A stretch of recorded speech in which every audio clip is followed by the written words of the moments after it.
السلام عليكم ورحمة الله وبركاته. الحمد لله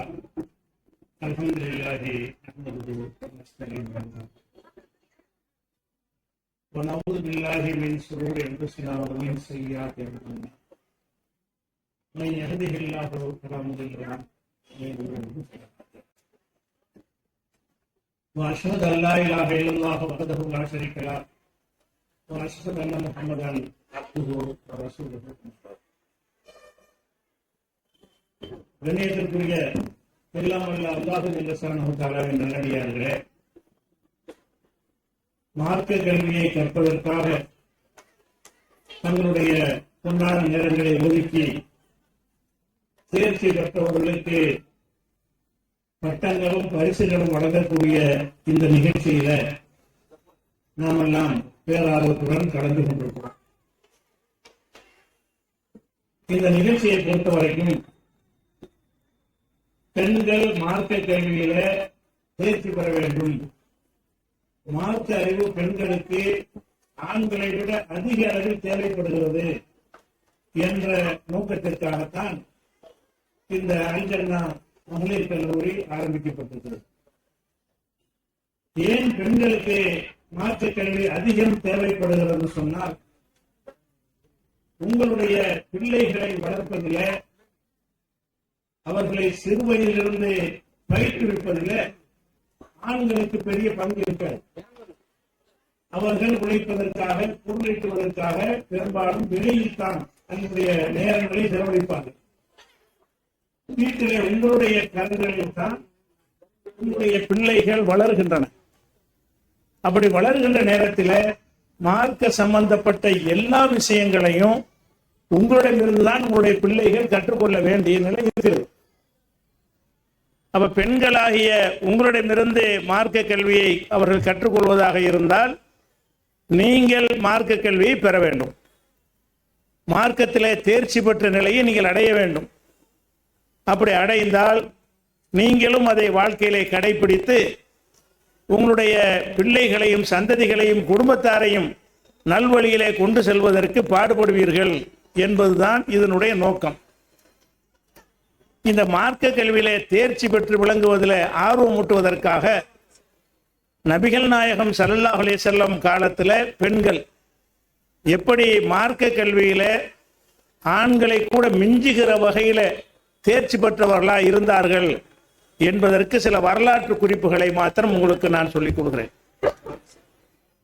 ஆயிஷா ரலியல்லாஹு அன்ஹா அவர்கள் நபிகள் நாயகம் ஸல்லல்லாஹு அலைஹி வஸல்லம் உடைய மனைவியும் உலக முஸ்லிம்கள் அனைவருடைய அன்னையருமாகிய ஆயிஷா ரலியல்லாஹு அன்ஹா அவர்கள் மார்க்க கல்வியில மிக தேர்ச்சி பெற்றவர்களாக இருந்தார்கள்.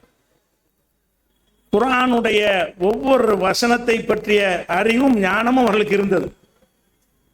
குர்ஆனுக்கு மாற்றமாக நபித்தோழர்கள் தப்பான ஒரு முடிவை சொல்வார்கள் என்று சொன்னால் அதை உடனடியாக கண்டுபிடித்து எதிர்த்து கேட்கிற அளவுக்கு அவர்கள் மார்க்க ஞானம் பெற்றவர்களாக இருந்திருக்கிறார்கள். அதற்கு சான்றாக சொல்வதாக இருந்தால், ஒருவர் ஆயிஷா நாயிடத்தில் வந்து ஒரு கேள்வி கேட்கிறார். நபிகள் நாயகம் ஸல்லல்லாஹு அலைஹி வஸல்லம் அவர்கள் அல்லாஹ்வை பார்த்திருக்கிறார்களா அப்படின்னு கேள்வி கேட்கிறார். ஆயிஷா நாயிட்ட வந்து, ஏன்னா அவங்களுக்கு தான் முக்கியமாக இது தெரியும், அவங்க தான் ரசூலுல்லாஹ்வுடைய மனைவி என்ற காரணத்தினால் ரசூல் ஸல்லல்லாஹு அலைஹி வஸல்லம் அல்லாஹ்வை பார்த்திருந்தால் அதை தன்னுடைய மனைவிக்கு கண்டிப்பாக தெரிவித்திருப்பார்கள்.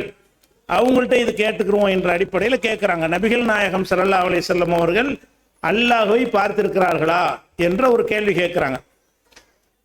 அப்போ ஆயிஷா நாய் சொல்கிறார்கள், நீ கேட்ட கேள்வியை பார்த்து என்னுடைய உடம்பெல்லாம் சிலிர்க்கிறது, என்ன கேள்வி கேட்கிறாய், இப்படி ஒரு கேள்வி கேட்கலாமா என்று சொல்லிவிட்டு அவர்கள் ஒரு 3 செய்தி அவருக்கு சொல்கிறார்கள். என்ன சொல்றாங்கன்னு கேட்டா, மன் ஹத்தஸக அன்ன முஹம்மதன் ரஆ ரப்பஹு, முஹம்மது ஸல்லல்லாஹு அலைஹி வஸல்லம் அவர்கள் தன்னுடைய இறைவனை பார்த்தார்கள் என்று யாராவது உனக்கு சொன்னானேயானால் ஃபக்கத் கதப, அவன் பொய் சொல்கிறான். யாராவது உன்னிடத்தில் வந்து நபிகள் நாயகம் ஸல்லல்லாஹு அலைஹி வஸல்லம் அவர்கள் இறைவனை பார்த்து விட்டார்கள், பார்த்திருக்கிறார்கள் என்று உங்களிடத்தில் சொல்வானேயானால் அவன் பொய் சொல்லுகிறான் என்று சொல்கிறார்கள். அப்படி சொல்லும் பொழுது வாய்க்கு வந்தபடி விட்டு அடித்து அவங்க சொல்லவில்லை, சொல்லிவிட்டு ஆதாரம் காட்டுறாங்க. ஏனென்று கேட்டால் அல்லாஹ் குர்ஆனிலே சொல்கிறான், லா துத்ரிகுல் அப்சார் வஹுவ யுத்ரிகுல் அப்சார். அவன்தான், இறைவன் தான் பார்வைகளை அடைகிறான், பார்வைகளால் அவனை அடைய முடியாது என்று குர்ஆன்ல வசனம் இருக்குது. உங்க எந்த பார்வைக்கும் அவன் தட்டுப்பட மாட்டான் என்று குர்ஆனில் அல்லாஹ் சொல்லி இருக்கும் பொழுது, குர்ஆனுக்கு மாற்றமாக நபிகள் நாயகம் ஸல்லல்லாஹு அலைஹி வஸல்லம் அவர்கள் இறைவனை பார்த்தார்கள் என்று யாராவது சொல்வார்களே ஆனால் அது பொய். அவன் பொய் சொல்கிறான், உறுதியாக நிச்சயமாக பொய் சொல்கிறான் என்று சொல்கிறார்கள். அப்ப இறைவனை நபிகள் நாயகம் மேராஜில் பார்த்ததாக நிறைய பேர் தப்பா நினைத்து கொண்டும் இருக்கிறார்கள். மேராஜில் அல்லாஹ்வோடு உரையாடல் தான் நடந்ததே தவிர அல்லாஹ்வை யாரும் பார்க்க முடியாது. இந்த கண்ணை வைத்துக் கொண்டு இந்த உலகத்தில் இருக்கிற வரைக்கும் எந்த மனிதனாலும் இறைவனை காணவே முடியாது. மூசா நபி அவர்கள் கூட அல்லாஹ்விடத்தில் கேட்டாங்க. என்ன கேட்டாங்க? அல்லாஹ் உன்னை நான் பார்க்க வேண்டும், அரிணி என காட்டுவாயாக என்று அவர் அல்லாஹ்விடத்தில் கேட்கிறார். அப்ப அல்லாஹ் என்ன சொல்றான்னா, லன் தரானி, என்னையே பார்க்க முடியாது, என்னை பார்க்கக்கூடிய வகையில் நான் படைப்பினங்களை படைக்கவில்லை. ஏன் பார்க்க முடியாது என்று கேட்டால், அவர் அந்த பார்க்கணும்னு கோரிக்கை வச்சார்ல, அந்த இடத்துல ஒரு மலை இருக்கிறது. அல்லாஹ் சொல்கிறான், அந்த மலையை பார், என்னுடைய ஒளியை அந்த மலையின் மீது நான் பாய்ச்சுகிறேன், அதற்கு பிறகு அந்த மலை அதே இடத்தில் இருந்து விடும் என்று சொன்னால் அப்புறம் நீ பார்க்கறத பத்தி பேசலாம் என்று சொல்லிவிட்டு, ஃபலம்மா தஜல்லா ரப்புஹு லில் ஜபலி ஜஅலஹு தக்கா, இறைவன் தன்னுடைய பேரொளியை அந்த மலைக்கு காட்டினா, இவரு காட்டாம தன் பேரொளியை வெளிச்சத்தை காட்டிய பொழுது அந்த மலை தூள் தூளாக நொறுங்கியது. ஒரு மலையை அல்லாஹ் அவன் தன்னை காட்டினான் என்று சொன்னால் அதை தாங்கிக் கொள்ளக்கூடிய வலிமை மலைக்கு இல்லைன்னு சொன்னா இந்த சாதாரண ஊன கண்களுக்கு இருக்குமா? அதனால மூசாவே நீ பார்க்க இயலாது, எவனும் பார்க்க இயலாது, யாருமே இறைவனை பார்க்க முடியாது.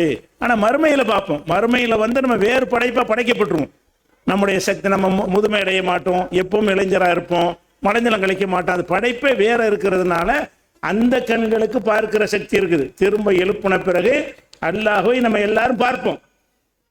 மரணிப்பதற்கு முந்தி இந்த உலகத்தில் வாழக்கூடிய நேரத்தில் எந்த நபியோ ரசூலோ மகானோ பெரியாரோ அல்லாஹ்வை பார்க்க முடியுமா என்றால் முடியாது. அப்ப இதைத்தான் ஆயிஷா நாய் சொல்றாங்க, இறைவனை நபிகள் நாயகம் பார்த்தார்கள் யாராவது உன்னிடத்துல சொல்வானையானால் அவன் பொய் சொல்கிறான். ஏன் பொய் சொல்றான்னு சொல்றாங்கன்னு கேட்டா, அல்லாஹ்வுடைய கூற்றுக்கு மாற்றமா பேசுறான். அல்லாஹ் என்ன சொல்றான்? பார்வைகளால் அவனை அடைய முடியாது என்று குர்ஆன் இருக்கிறது. அப்ப லா துத்ரிகுல் அப்சார், எந்த பார்வைகளும் அவனை அடைய முடியாது என்று அல்லாஹ் சொல்லும் போது பார்வைகளால் அடைய முடியும் என்று சொன்ன பொய் தானே? அது குர்ஆனுக்கு மாற்றமா இருந்தா பொய் தானே? அப்ப இந்த கேள்வியை கேட்ட உடனே குர்ஆன்ல எவ்வளவு பரிச்சயம் இருந்தா கரெக்டா அந்த வசனத்தை போய் எடுக்கிறாங்க. இறைவனை பார்க்க முடியுமாங்கிற இந்த கேள்விக்கு இந்த வசனத்தில் விடை இருக்கிறது என்று சொல்வதாக இருந்தால் குர்ஆன்ல எவ்வளவு பரிச்சயம் இருக்கணும், குர்ஆனோடு எவ்வளவு தொடர்பு இருக்கணும். எதை கேட்டாலும் குர்ஆன்ல என்ன இருக்குன்னு சொல்லிடுவாங்க. எதை பத்தி பேசினாலும் சரி, குர்ஆன்ல இருக்கிறது என்ன என்பதிலேயே மூழ்கி கிடந்த காரணத்தினால்தான் இந்த ஒரு விஷயத்தை சொல்றாங்க. அப்ப 3 விஷயத்தை ஒருவன் சொல்வானையானால் அவன் பொய் சொல்றான்னு சொல்லிட்டு இது முதல் விஷயமா சொல்லிட்டாங்க. ரெண்டாவது சொல்றாங்க, மன் ஹத்ததக அன்ன முஹம்மதன் யஅலமுல் கைப், முஹம்மது ஸல்லல்லாஹு அலைஹி வஸல்லம் அவர்கள் மறைவான விஷயங்களை அறிவார்கள் என்று எவனாவது சொன்னால் அவனும் பொய் சொல்கிறான். ஆயிஷா நாயகி சொல்றாங்க, ரசூல்லா அல்லாஹ்வை பார்த்ததா சொன்னாலும் பொய். அவர்கள் ரசூல் ஸல்லல்லாஹு அலைஹி வஸல்லம் மறைவானது அறிவார்கள். மறைவானது அறிகிறது என்று சொன்னா, இப்ப என்னுடைய முதுகுக்கு பின்னாடி ஒருத்தர் நிற்கிறார், இது எனக்கு தெரியும், இது மறைவானது, இது நமக்கு தெரியாது. இந்த கட்டடத்துக்குள்ள ஒருத்தர் நிற்கிறார், செவத்துக்கு அப்பால் நிற்கிறார், நமக்கு தெரியாது. ஒரு 4 வருஷத்துக்கு பிந்தி என்னமோ நடக்க போகுது, அது மறைவானது, தெரியாது. அரை மணி நேரத்துக்கு பிந்தி நடக்க போறது என்னன்னு எனக்கு தெரியாது, அதெல்லாம் மறைவானது. மறைவான விஷயங்களை நபிகள் நாயகத்துக்கும் தெரியாது என்று ஆயிஷா நாயகி சொல்றாங்க. தெரியும் என்று யாராவது சொன்னால் அவன் பொய் சொல்றான். சும்மா சொல்லிட்டு போனாங்களா? இந்த பொய் சொல்றான் என்று சொல்லிவிட்டு அதுல அவங்கள்ட்ட இல்மு, அவங்கள்ட்ட ஞானம் எப்படி பீரிட்டு பிறவாய்க்கிறது என்று சொன்னால், ஏன் இப்படி சொல்கிறேன் என்று சொன்னால், அல்லாஹ் குர்ஆனில் சொல்கிறான். ஒன்னொன்னுக்கு குர்ஆன் வசனம். ஒவ்வொரு விஷயம் தப்பான கருத்தை முறியடிக்கும் பொழுது குர்ஆன்ல இருந்து வசனத்தை எடுத்து காட்டுறாங்க. குல் லா யஅலமு மன் ஃபி ஸமாவாத்தி வல் அர்ல கைப இல்லல்லாஹ். வானத்திலும் பூமியிலும் மறைவான விஷயங்களை அல்லாஹ்வை தவிர எவனும் அறிய முடியாது என்று நபியே நீ சொல் அப்படின்னு குர்ஆன்ல வசனம் இருக்கு. குர்ஆன்ல நபிகள் நாயகத்துக்கு அல்லாஹ் சொல்றான். எப்படி சொல்றான்? வானத்தில் இருக்கிற யாரா இருந்தாலும் சரி, மலக்குகள்லாம் வந்துருவாங்க. வானத்தில் உள்ளவர்களாக இருந்தாலும் சரி, பூமியில் உள்ளவர்களாக இருந்தாலும் சரி, மறைவாக அல்லாஹ் வைத்திருக்கான்ல. மறைவு என்றால் நாளை நடப்பது, பின்னாடி நடப்பது, கண்ணுக்கு தெரியாமல் நடப்பது, காலத்துக்கு முந்தின காலத்தில் நடப்பது, பிந்தின காலத்தில் நடப்பது, எதுல நம்ம அந்த ஸ்பாட்டை நம்ம இல்லையோ அந்த மாதிரி விஷயங்கள் எல்லாமே மறைவானது. அந்த மறைவான விஷயங்களை நபிகள் நாயகம் அறிவார்கள் என்று எவனாவது சொன்னால் அவன் பொய் சொல்கிறான். ஏன் பொய் சொல்கிறான்? இந்த அல்லாஹ்வுடைய வசனத்துக்கு மாத்தமா பேசுறான். அல்லாஹ் என்ன சொல்றான்டா, லா யஅலமு மன் ஃபி ஸமாவாத்தி வல் அர்தில் கைப இல்லல்லாஹ். வானங்களிலும் பூமியிலும் மறைவான விஷயத்தை அல்லாஹ்வை தவிர யாரும் அறிய முடியாது. மறைவான விஷயங்கள் அல்லாஹ்வுக்கு மட்டும்தான் தெரியும். சில மறைவான விஷயங்களை நபிக்கு சொல்லி கொடுத்தால் நபிக்கு தெரியும். மறைவான விஷயங்களை, சொர்க்கம் நரகம் இதெல்லாம் மறைவான விஷயங்கள். இவற்றை அல்லாஹ் நபிக்கு சொல்லி கொடுக்குறான். அது தெரியும், சொல்லி கொடுத்தால் தெரியுமே தவிர சொல்லி கொடுக்காத மறைவான விஷயங்கள் எல்லாம் தெரியாது, நபிகள் நாயகத்துக்கு தெரியாது என்று ஒரு வசனத்தை எடுத்து காட்டி இந்த தப்பான நம்பிக்கையை தகர்த்து எறிகிறார்கள். அன்றைய மக்கள்கிட்டயே நபிகள் நாயகத்தை பற்றி இப்படி ஒரு நம்பிக்கை வந்துருச்சு. எந்த நம்பிக்கை? ரசூலுல்லாஹ்க்கு எல்லாம் தெரியும்பா, நாளை நடக்கலாம் அவருக்கு தெரியும், 3 வருஷத்துக்கு பிந்தி நடக்க தெரியும், நான் பணக்காரனை போனா இல்லைன்னு அவருக்கு தெரியும் என்ற மாதிரி எல்லாம் மக்கள் மத்தியில் நம்பிக்கை நிலவும் பொழுதுதான் ஆயிஷா நாய் சொல்றாங்க, அப்படி நிலவினால் அது பொய், அப்படி யாராவது சொன்னால் அது பொய். ஏன் பொய்? அல்லாஹ் சொல்வதற்கு மாற்றமாக இருக்கிறது. இதை பல சந்தர்ப்பங்களில் நபிகள் நாயகம் ஸல்லல்லாஹு அலைஹி வஸல்லம் அவர்களை நிரூபித்து காட்டி வாழ்ந்திருக்கிறார்கள். அவங்க ஒரு திருமணத்திற்கு போறார்கள். திருமணத்தில் சிறுமிகள் சில பாடல்களை பாடிக்கொண்டிருக்கிறார்கள். சிறுமிகள் இருக்காங்களா, அவங்க சில பாட்டுகளை பாடுறாங்க. என்ன பாட்டு பாடுறாங்கன்னு கேட்டால், அவங்களுடைய முன்னோர்கள் செய்த தியாகங்களை பேசக்கூடிய பழைய இலக்கியங்களில் உள்ள பாட்டுகளை படிக்கிறார்கள்.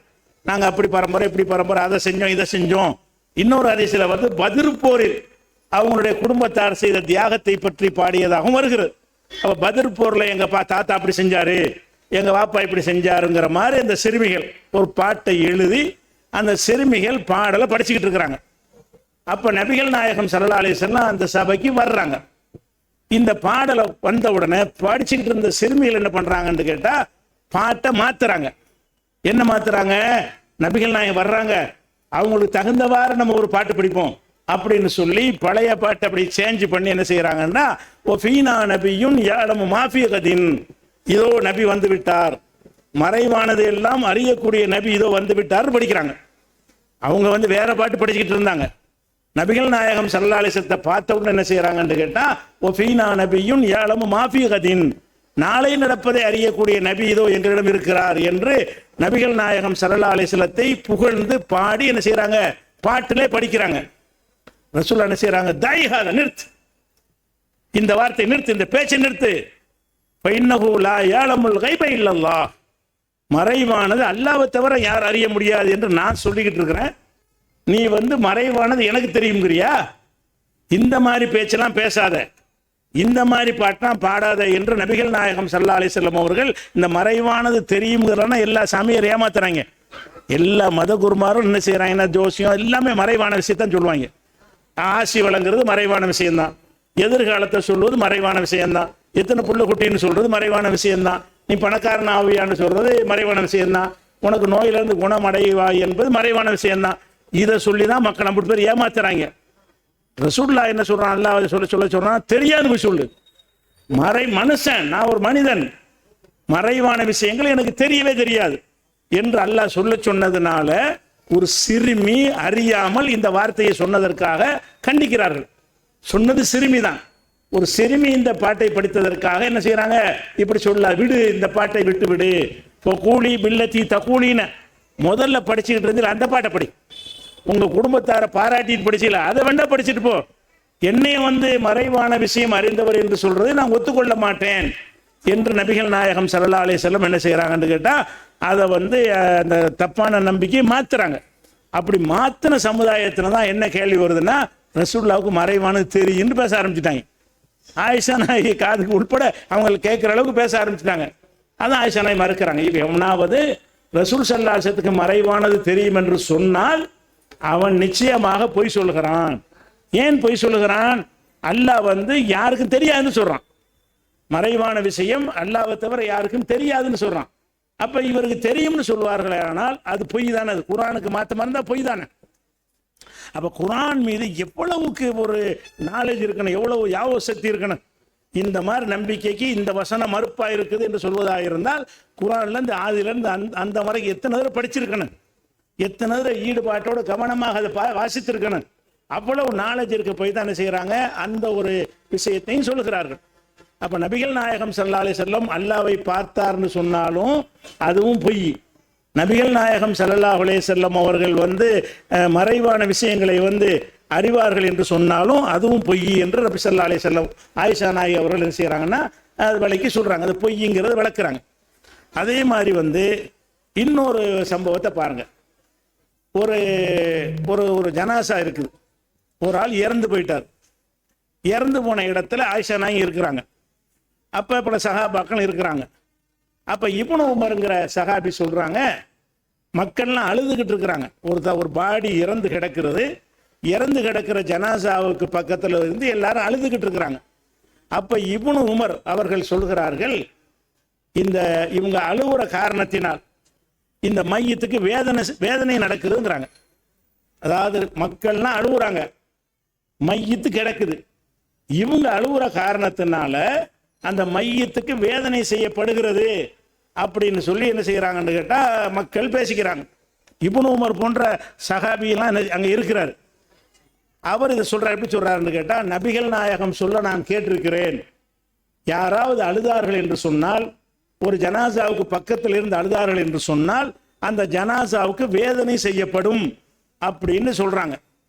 இது ஆயிஷா நாயகி அந்த சபையில் இருக்கிறாங்க. உடனே என்ன செய்யறாங்கன்னா அதை கண்டிக்கிறாங்க. இது தப்பு, இது பொய், இது ஏற்கத்தக்க கருத்து இல்லை, இப்படி நபிகள் சொல்லி இருக்க மாட்டார்கள். ஏன் சொல்ல மாட்டார்கள்? அல்லாஹ் குர்ஆன்ல என்ன சொல்றான்னு நீங்க அல்லாஹ்வுடைய வசனத்துக்கு போயிடுறாங்க. அல்லாஹ் குர்ஆன்ல என்ன சொல்றான்னு நீ வாசிக்கவில்லையா? வலா தஸிரு வாஸிரத்துன் விஸ்ர உஹ்ரா, ஒருவர் சுமையை ஒருவர் சுமக்க மாட்டார் என்று அல்லாஹ் சொல்கிறான். இந்த மையத்துக்கு தண்டனை கொடுக்கிறாரு இருந்தா அந்த மையத்தை தான் செஞ்சிருக்கணும். நான் அழுவுறதுக்கு அவரை ஏன் தண்டிக்கணும்? ஒருத்தன் சுமையை ஒருத்தன் சுமக்கிறதுங்கிறது சரியான நிலைப்பாடா? உலகத்திலேயாச்சும் இப்படி இருக்குதா? எந்த ஒரு நாட்டிலேயாச்சும் நான் ஒரு தப்பு செஞ்சதுக்காக வேண்டி எங்க பாப்பாவை தண்டிப்பானா, எங்க பிள்ளைய தண்டிப்பானா? அப்ப உலகத்துல எந்த ஒரு நாட்டிலையும் தப்பு யார் செஞ்சான் அவன் தான் தண்டிக்கப்படுவானே தவிர ஒருத்தன் சுமையை ஒருத்தன் சுமக்குதல்ங்கிறது கிடையவே கிடையாது. உலகமெல்லாம் ஏற்றுக்கொண்ட ஒரு சித்தாந்தம். அந்த சித்தாந்தத்துக்கு மாத்தமாவும் சொல்றாரு. அது குர்ஆனுக்கு மாத்தம் என்ன செய்யறாங்க? இப்னு உமருக்கு அல்லாஹ் ரஹ்மத் செய்யட்டும், அவர் எந்த நோக்கத்தில் சொன்னான்னு தெரியல, ஆனா இது பிழை, இப்படி நபிகள் சொல்லி இருக்க மாட்டார்கள், நபிகள் இப்படி சொல்ல முடியாது. நபிகள் எதை சொல்லி தர வந்தாங்க? அவனவன் செயலுக்கு அவனவன் பொறுப்பாளி என்பதை சொல்லத்தான் வந்தார்கள். நபிகள் நாயகம் ஸல்லல்லாஹு அலைஹி வஸல்லம் காலத்துல அன்றைக்கு நசாராக்கள்லாம் இருந்தாங்க. அந்த நசாராக்கள் நம்பிக்கை என்ன?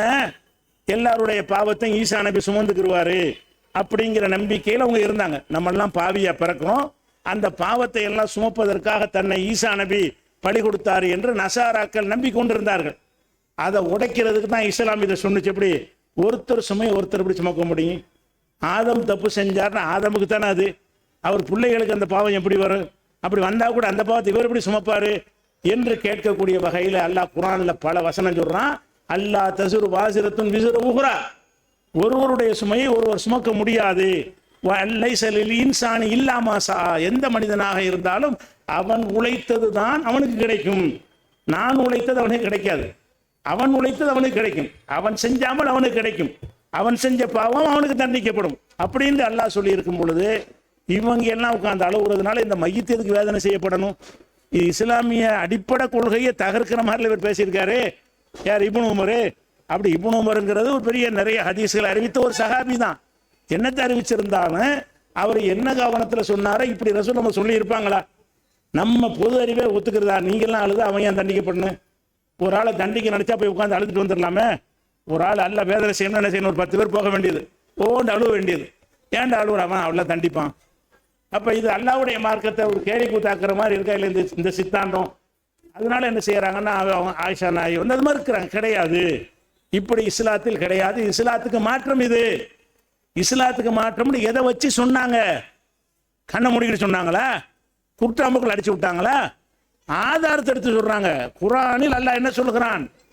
ஒரு சுமையை ஒரு சுமக்க மாட்டார். அப்ப மார்க்க அறிவுல எப்படி இருக்கணும், பெண்கள் எப்படி இருந்திருக்காங்கன்னு பாருங்க. இப்னு உமர் ஒரு பெரிய சஹாபி தான், நிறைய ஹதீஸில் அறிவித்திருக்காரு தான். ஆனா அவரை மிஞ்சி விவரம் உள்ளவங்க அவங்க இருந்திருக்கிறாங்களே. உமர் ரலியல்லாஹு அன்ஹு அவர் என்ன செய்யறாருன்னா, ஒரு பத்ர் போர்ல வந்து முஸ்லிம்கள் ஜெயிச்சிடுறாங்க, காபிர்கள் கொல்லப்பட்டு போயிடுறாங்க. கொல்லப்பட்ட உடனே கொல்லப்பட்ட காபிர்களை எல்லாம் அங்க ஒரு பாலடைஞ்ச கிணறு ஒன்று கிடக்குது. அவங்கள உடலை வந்து டிஸ்போஸ் பண்ணணும்ல, போட்டு போயிட முடியாதுல்ல, ஞாயிறு திங்கிற மாதிரி போட்டு போயிட முடியாது. அந்த உடலை வந்து புதைக்கணுங்கிறதுக்காக வேண்டி அந்த பாலடைஞ்ச கிணத்துக்குள்ள போட்டு புதைக்கிறாங்க. யார? போர்க்களத்தில் வெட்டப்பட்டு கொல்லப்பட்ட எதிரிகளை. நம்ம முஸ்லீம்களாக இருந்தால் ஜனாசா தொழுகை முறைப்படி அடக்கம் செஞ்சாங்க. மற்றவங்களை தூக்கி அவங்களுக்கு தொழுகைலாம் கிடையாதுல, அவங்க பாடியே இது பண்ணிட்டாங்க. பண்ணிட்டு என்ன செய்யறாங்க? ரசூல் ஸல்லல்லாஹு அலைஹி வஸல்லம் அந்த கபூர்ல அந்த கிணத்துல பாலடைஞ்ச கிணறு இருக்குல்ல, அதுல தான் அவங்கள போட்டிருக்கிறாங்க. அதை நோக்கி பேசுறாங்க. எப்படி பேசுறாங்க? இன்னா வஜதுனா மாவாத ரப்புனா ஹக்கா, எங்கள் இறைவன் எங்களுக்கு வாக்களித்ததை நாங்கள் அடைந்து கொண்டோம். எங்களுக்கு வெற்றி தருவதாக அல்லாஹ் வாக்களித்திருந்தான், நாங்கள் இப்ப ஜெயிச்சிட்டோம். ஹல் வஜத்தும் மாவாத ரப்புக்கும் ஹக்கா, உங்கள் இறைவன் உங்களுக்கு வாக்களித்ததை நீங்கள் வெற்றி விட்டீர்களான்னு அவங்கள நோக்கி பேசுறாங்க. யார்கிட்ட? கொல்லப்பட்ட அபூஜஹல்கிட்ட, கொல்லப்பட்ட அந்த எதிரிகளுடைய சவத்தை நோக்கி, பிணங்களை நோக்கி பேசுறாங்க. எங்களுக்கு அல்லாஹ் சொன்னபடி வெற்றியை தந்துட்டான், உங்க இறைவன் உங்களுக்கு எல்லாத்தையும் தந்துட்டானா என்று ரசூல் ஸல்லல்லாஹு அலைஹி வஸல்லம் பேசுறார்கள். பேசின உடனே இது பத்ர் போர்க்களத்தில் நடக்கிற ஒரு சம்பவம். அப்போ உமர் ரலியல்லாஹு அன்ஹு அந்த பக்கத்தில் அங்கே இருக்கிறாங்க.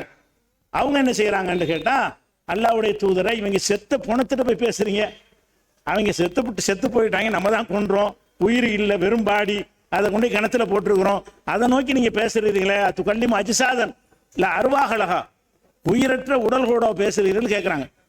நீங்க வந்து உயிரற்ற உடல்களை பார்த்து பேசுறீங்க, நாங்கள் வெற்றி பெற்று விட்டோம், நீங்கள் என்ன செஞ்சீங்கன்னு அவங்கள்ட்ட பேசுறாங்க. அப்படி பேசினா உனக்கு விளங்குமா? விளங்காது தானே? அப்படிங்கிற மாதிரி உமர் ரலியல்லாஹு அன்ஹு கேட்குறாங்க. அப்ப ரசூல் ஸல்லல்லாஹு அலைஹி வஸல்லம் என்ன சொன்னதாக உமர் அறிவிக்கிறாருன்னு கேட்டா, அவங்க வந்து இப்ப நான் சொல்றதை கேட்பாங்க, உங்களை விட அவங்க நல்லா கேட்பாங்க. எப்படி? ரசூலுல்லாஹ் சொன்னாங்களா, மா அன்தும் அஸ்மா மின் ஹவுலாய், இவங்களை விட நீங்க நல்லா கேட்க முடியாது, நான் சொல்ற அந்த பேச்சு அவங்களுக்கு தெளிவா கேட்கும்ங்கிறாங்க. யாரு? ரசூல் ஸல்லல்லாஹு அலைஹி வஸல்லம் சொல்றாங்க, செத்து போன ஆட்களுக்கு நான் பேசுற பேச்சு கேட்கும் என்று நபிகள் நாயகம் சொன்னதாக உமர் அவர்கள் இதை மக்களுக்கு அறிவிக்கிறார். இந்த மாதிரி பத்ர் போர் நடந்துச்சு, அதுல இந்த மாதிரி காஃபிர்கள்லாம் இறந்து போனவர்கள்லாம் பிடிச்சி கிணத்துல போட்டாங்க, போட்டு நபிகள் நாயகம் இப்படி பேசினாங்க, நான் இப்படி ஒரு கேள்வியை கேட்டேன், இப்படி ஒரு பதில ரசூலுல்லாஹ் சொன்னாங்க என்று உமர் ரலியல்லாஹு அன்ஹு அவர்கள் இந்த செய்தியை மக்களுக்கு அறிவிக்கிறார். இந்த அறிவிக்கிறார் என்கிற செய்தி ஆயிஷா நாய்க்கு வருகிறது. உமர் ரலியல்லாஹு அன்ஹு அவர்கள் இந்த பத்ர் போர் சம்பந்தமாக இப்படி ஒரு செய்தியை சொல்லி கொண்டிருக்கிறார் என்று உமர் ரலியல்லாஹு அன்ஹு சொன்னதாக ஆயிஷா நாய்க்கு தகவல் வருது. உமர் யாரு? உமரை பத்தி அறிவு சொல்றாங்க. அறிவில் அவரை தான் ரொம்ப சொல்ல பாராட்டி இருக்கிறாங்க. எந்த அளவுக்கு பாராட்டி இருக்கிறாங்க? இன்னல்லாஹ லா யன்திகு அலா லிசான் உமர், உமருடைய நாவில் அல்லாஹ் பேசுகிறான். உமருடைய நாவில் உமர் சிலர் சொல்லுவார், அது மாதிரி வஹி வந்துருங்க. அந்த மாதிரி வந்து உண்மையைக்கு நெருக்கமாக பேசக்கூடியவராக ரசூலுல்லாஹ் சர்டிஃபிகேட் கொடுத்திருந்தாங்க அவருக்கு. அந்த உமர் இதை அறிவிக்கிறார். என்ன அறிவிக்கிறாரு? ரசூல் ஸல்லல்லாஹு அலைஹி வஸல்லம் சொன்னாங்களா? என்ன சொன்னாங்க? உங்களை விட செத்து போன ஆளுகளுக்கு நல்லா கேட்கும். அவங்க செத்து போயிட்டாங்க, கொல்லப்பட்டாங்க, உசுரோடு இருக்கிற உங்களுக்கு கேட்கிறத விட செத்து போன அவங்களுக்கு நல்லாவே கேட்கும் என்று நபிகள் நாயகம் சொன்னதாக உமர் அறிவிக்கிறார். ஆயிஷா நான் என்ன செய்யறான்னு கேட்டா, மனிதர்கள் மறந்துடலாம், வேணும்னு பொய்யெல்லாம் சொல்லலை, உமர் பொய்யெல்லாம் சொல்லலை, அவர் மறந்துட்டாரு, கவனக்குறைவா சொல்லிட்டாரு, இப்படி சொல்ல கிடையாதுங்கிறாங்க. உமருடைய சொல்ல கவுண்டர் கொடுக்குறாங்க. எதை வச்சு கவுண்டர் கொடுக்குறாங்க தெரியுமா? அல்லாஹ் குர்ஆன்ல என்ன சொல்லுகிறான்? உடனே அந்த இடத்துல ஆயத்தை எடுத்து போடுறாங்க. அல்லாஹ் குர்ஆன்ல சொல்லுகிறான், இன்னக லா துஸ்மிஉல் மௌத்தா, நபியே நீங்கள் இறந்து போன ஆட்களுக்கு செவியேற்க செய்ய முடியாது. இறந்து போன ஆளுடைய காதுல ஒரு செய்தியை கொண்டு போய் சேர்க்க முடியாது. நபியே உங்களுக்கு முடியாதுங்கிறான். நமக்கு முடியாதுங்கிற தெரிஞ்ச விஷயம். நபியாக இருந்தா கூட செத்த ஆள்கிட்ட பேச இயலாதுங்கிறான். குர்ஆன் என்ன செய்யறான், இன்னக்கலாத்து இந்த வசனத்தை எடுத்து போடுறாங்க அந்த இடத்துல. எவ்வளவு ஹிஃபுல் இருக்கணும், குர்ஆனுடைய எவ்வளவு ஞானம் இருக்கணும், எவ்வளவு அறிவு இருக்கணும், இந்த இடத்தில் இந்த வசனத்தை எடுத்து போடணும் என்று யாவும் வருவதா இருந்தா குர்ஆனோட எப்படி அவங்க இரண்டரை கலந்து வாழ்ந்திருக்கிறார்கள். அவங்க என்ன செய்யறாங்கன்னு கேட்டா இதை சொல்றாங்க. அல்லாஹ் குர்ஆனில் என்ன சொல்கிறான், இன்னக்கலா துஸ்மிஉல் மௌத்தா, இறந்தவர்களுக்கு நீ செவியேற்க செய்ய முடியாது என்று குர்ஆனில் இருக்கிறது. இந்த வசனத்தை எடுத்து போடுறாங்க. இன்னொரு வசனத்தை எடுத்து போடுறாங்க, ஒமா அன்த பி முஸ்மியின் மன்ஃபில் குபூர், கபர்களில் உள்ளவர்களை செவியேற்க செய்ய உமக்கு முடியாது நபியே, கபூர்ல போட்டவனுக்கு நீ பேசுற பேச்சு கேட்காது. அப்ப இறந்தவருக்கு செவியேற்றல்ங்கிறது கிடையவே கிடையவே கிடையாது. இதை விளங்காம தான் தர்காவில் போய் முடிட்டு கிடக்குறாங்க. அல்லாஹ் குர்ஆன்ல சொல்றான், செத்து போனா விளங்காதுங்கிறான். செத்து போனாலாம் புதைச்சி வச்சுக்கிட்டு நம்ம கூப்பிடுறது விளங்குங்கிறான். செத்து போன ஆள்கிட்ட போய் பேசுகிறான், இறந்தவர்கள்ட்ட போய் அவுளியா மகானே பெரியாருன்னு கூப்பிடுறான். பக்கத்தில் போய் கூப்பிட்டா கூட ஒரு சின்ன ஒரு லாஜிக் எடுத்துக்கலாம். இங்கே உட்காந்துட்டு நாகூரில் கூப்பிட்றான், சிதம்பரத்தில் உட்காந்துட்டு என்ன செய்யறான், பக்தாத்தில் உள்ள அப்துல் காதர்னு கூப்பிடுறான். அப்போ செத்து போன ஆட்களை கேட்கும்னு நினைக்கத்தானே கூப்பிடுறான். எதனால கூப்பிடுறான், நாகூர் ஆண்டவரன் இப்போ அழைச்சோம்னா அவருக்கு விளங்கும்னு நினைக்கிறான். அப்துல் காதர் ஜீலானின்னு கூப்பிட்டால் அவர் தருவாரா மாட்டாரா ரெண்டாவது விஷயம். கேட்குமா, அதை புரிய நீ பேசுறது கேட்குமா, அதுக்கு அதை பைசல் பண்ணுவா அப்படின்னு பார்த்தோம்னா ஆயிஷா என்ன செய்யறாங்கன்னா, ரசூல் ஸல்லல்லாஹு அலைஹி வஸல்லத்துக்கு கேட்க செய்ய முடியாது. அப்போ உமர் பொய் சொல்லிட்டாரா, அப்போ உமர் தானே சொல்லியிருக்கிறாரு, இப்படி தானே ரசூல்லா பதில் சொன்னாங்கன்னு. ரசூல்லா அந்த பதில் சொல்லலை. இவங்க அதையும் விசாரிச்சு வச்சிருக்கிறாங்க. இவங்க அந்த ஸ்பாட்ல இருந்து கேட்டதாக சொல்லலை. ஆனால் அவங்க என்ன செய்யறாங்கன்னா, ரசூல்லா என்ன சொல்லார்கள் என்று கேட்டால், நான் சொல்வதை அவர்கள் செவியேற்பார்கள் என்று சொல்லலை, நான் சொல்வதை இன்றைக்கு அவர்கள் விளங்கி இருப்பார்கள். செவியேற்பார்களுங்கிறதுக்கு அர்த்தம் வேற, விளங்கி இருப்பார் அர்த்தம் வேற. கபூர்ல அந்த கபூர்ல கொத்தி போட்டவுடனே அல்ல வேதனை செய்யப்படுவான்ல, அப்ப விளங்கியிருப்பாங்கல்ல. என் சொல்ல கேட்டு வழங்க மாட்டாங்க, ஆனால் நான் சொல்வது சரி என்பதை இப்போ விளங்கியிருப்பாங்க, புரிந்திருப்பார்கள். விளங்கு காதால் வழங்குறதில்ல, அவங்க கருத்தால் வழங்குது, அவங்க விளங்கி இருப்பார்கள். அப்ப ஏலமுனான்னு ரசூலுல்லாஹ் சொன்னார்கள், எஸ்மவுனான்னு சொல்லல. நான் பேசுவதை செவிமடுக்கிறார்கள் என்று ரசூலுல்லாஹ் சொல்லவில்லை. நான் பேசுவதை இப்ப விளங்கி இருப்பார்கள், இப்ப நான் சொன்னதான் சரி என்பதை இப்ப புரிந்திருப்பார்கள் அப்படின்னு சொன்னது தான் இவர் விளங்காம எஸ்மவுன கேட்கிறார்கள் சொல்லிவிட்டாரு. புரிந்திருப்பார்கள் சொன்னா அது குர்ஆனுக்கு மாத்தம் இல்லை, எல்லாரும் புரியத்தானே செய்வான்.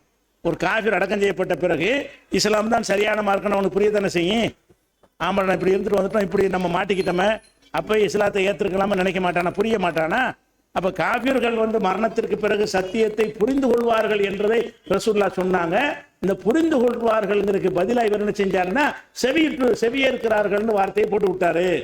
அது உமர் செஞ்ச பிழை என்று சொல்லிவிட்டு அந்த பிழைக்கு ஆதாரம் காட்டுறாங்க. உமர் செஞ்ச பிழைக்கு என்ன ஆதாரம்?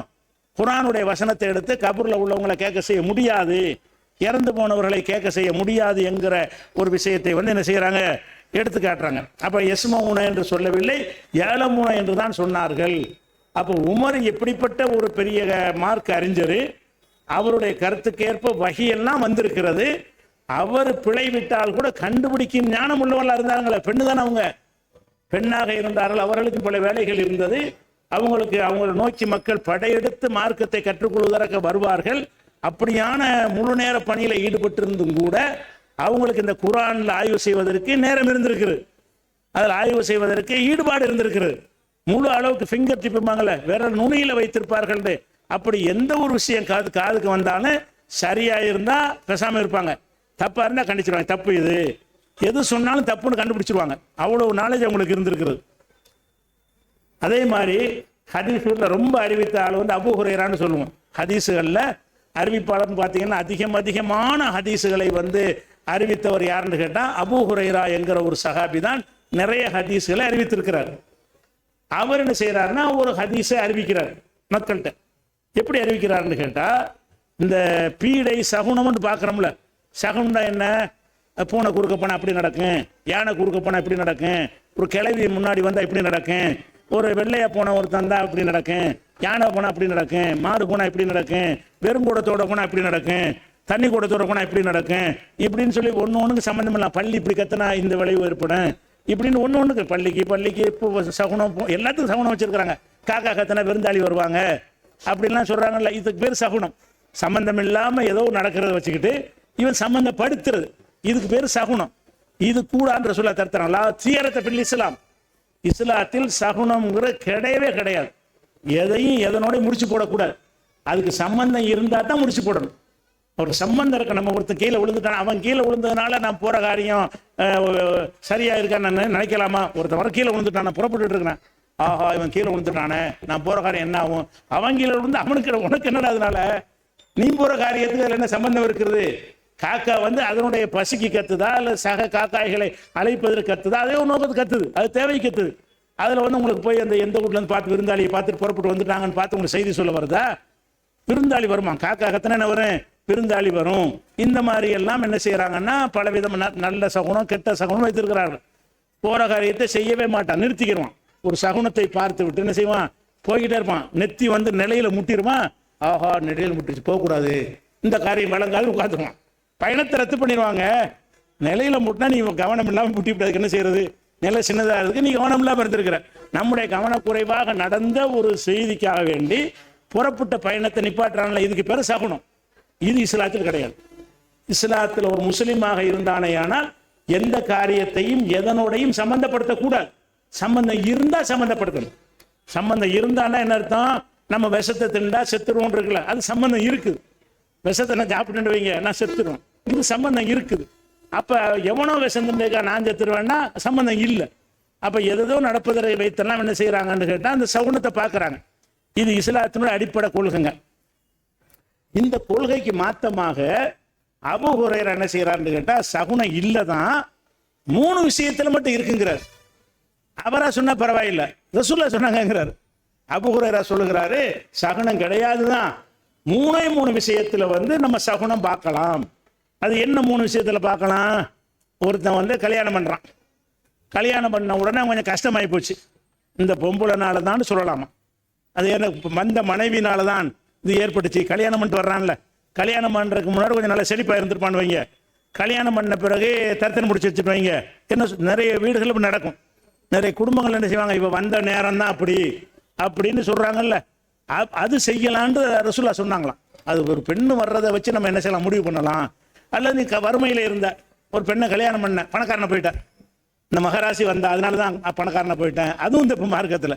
ஒரு பெண்ணை கல்யாணம் பண்ணிட்டு வந்ததுனால நீ மகராசியும் வரல, அவன் உனக்கு தரித்திரத்தையும் கொண்டு வரல, உனக்கு உள்ள ரிஸ்க் எல்லாம் எழுதுன்னு உனக்கு கிடைக்கிறது. எப்போ கிடைக்கணும்னு எழுதுனா அப்போ கிடைக்கிறது. அதுதான் இஸ்லாமிய நம்பிக்கையை தவிர அதுக்கு மாத்தமாக என்ன செய்யல, இந்த நம்பிக்கையை வந்து கிடையாது. அப்படி இருக்கும்போது என்ன செய்யணும்? 3 விஷயத்துல பார்க்கலாம்.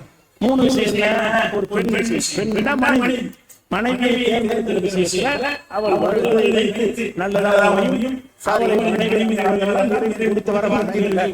அந்த நம்பிக்கை அடிப்படையில் செய்தது இந்த மனைவினால்தான் இது, இவ வந்தனால்தான் இது என்று சொல்லக்கூடிய பழக்கம் இருக்கு. அது இருக்குது என்று சொன்னார்கள். அப்போ ஒரு சொல்றாரு. அதே மாதிரி குதிரை இந்த குதிரையை அல்லது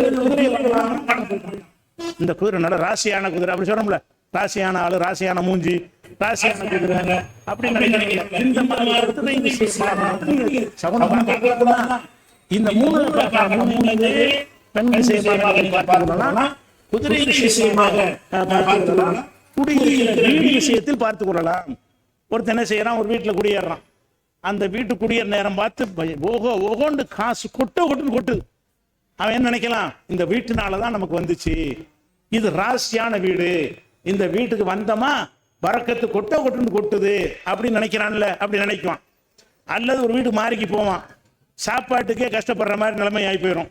இந்த தரித்திரம் முடிச்ச வீட்டுக்கு நான் வந்து தப்பு, இந்த வீடுனாலதான் எல்லாம் எனக்கு தரித்திரம் பிடிச்சது காரணம் இந்த வீடு, எனக்கு செல்வம் வந்தது காரணம் இந்த வீடு என்று மக்கள் நினைக்கிறாங்க.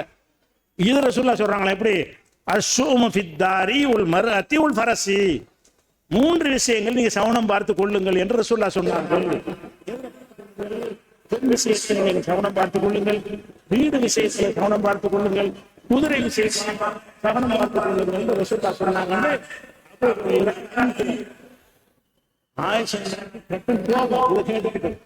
இவர் என்ன அறிவிக்கிறார்?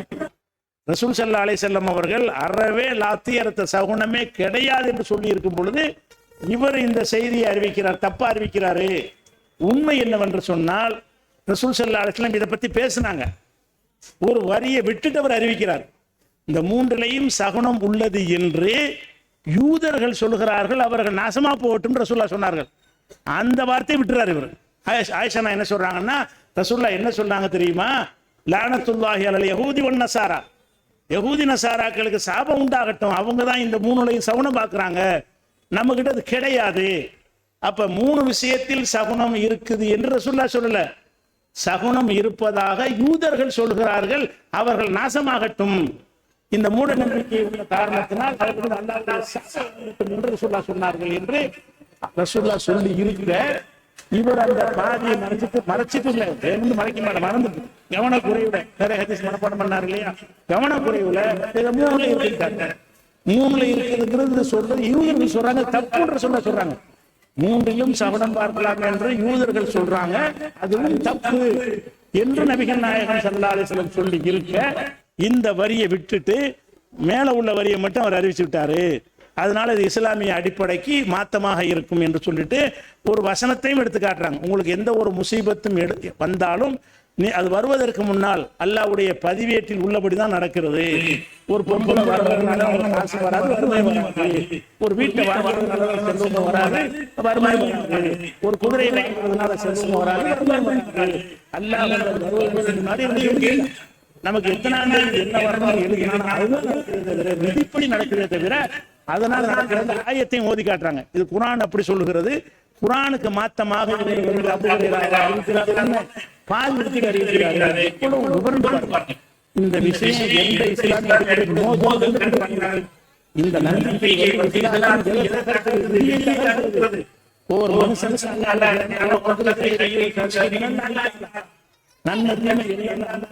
எழுதப்பட்டபடிதான் நடக்கிறது. நம்ம அப்படி நடந்துட்டோம்னா இந்த மூல நம்பிக்கையா வராது அப்படின்னு கேள்விப்பட்டே இருக்கு.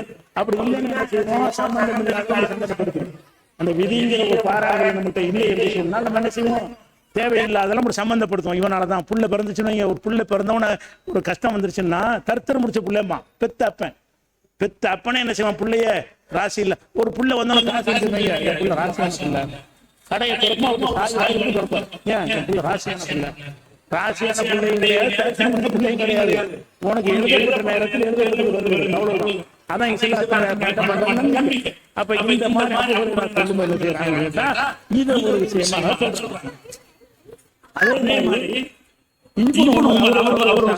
அவர் என்ன செய்யறாருன்னு கேட்டா, ஒரு முஸ்லிம்களுக்கு ஒரு சட்டம் சொல்றாரு. என்ன சொல்றாருன்னா, நீங்க தொழுதுகிட்டு இருக்கிறீங்க, தொழுது கொண்டிருக்கும் பொழுது குறுக்க ஒரு நாய் போகுது, நீங்க தொழுதுகிட்டு இருக்கிறீங்க, குறுக்க நாய் போயிடுச்சு, அல்லது குறுக்க கழுத போயிடுச்சு, அல்லது குறுக்க ஒரு பொம்பளை போயிட்டா. நீங்க தொழுதுகிட்டு இருக்கிறீங்க, தொழுதுகிட்டு இருக்கும்போது ஒரு ஆம்பளை தொழுது கொண்டு இருக்கும் பொழுது குறுக்கே ஒரு நாய் போனது என்று சொன்னால், குறுக்கே ஒரு கழுதை போனது என்று சொன்னால், குறுக்கே ஒரு பெண் கடந்து சென்றாள் என்று சொன்னால் அந்த தொழுகை செல்லாது, அந்த தொழுகை பாத்திலாகிவிடும் என்று நபிகள் நாயகம் சொன்னதாக இப்னு உமர் சொல்றாரு. இப்னு உமர்ங்கிற சஹாபி சொல்றாரு, இந்த மூணு காரியம் நடந்துச்சுன்னு வைங்க, தொழுகையை பாத்திலாக்குறதா, தொழுகைக்குள்ளே ஏதாவது நடந்தா தான் தொழுகை பாத்திலாகும். எவனும் குறுக்க போனா ஏன் தொழுகை எதுக்கு பாத்திலாகுது? நான் தொழுதுகிட்டு இருக்கிறேன், நாய் குறுக்க போனா அதுக்கு ஏன் தொழுகை எதுக்கு பாதிக்கும்? நான் என்ன செஞ்சேன்? அப்படிதானே இஸ்லாமிய சட்டம் இருக்கும்.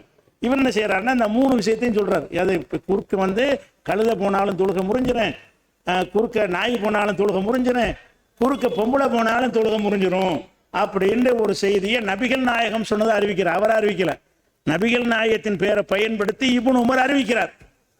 ஆயிஷா நாய்க்கு இந்த செய்தி வருகிறது, கேள்விப்படுறாங்க.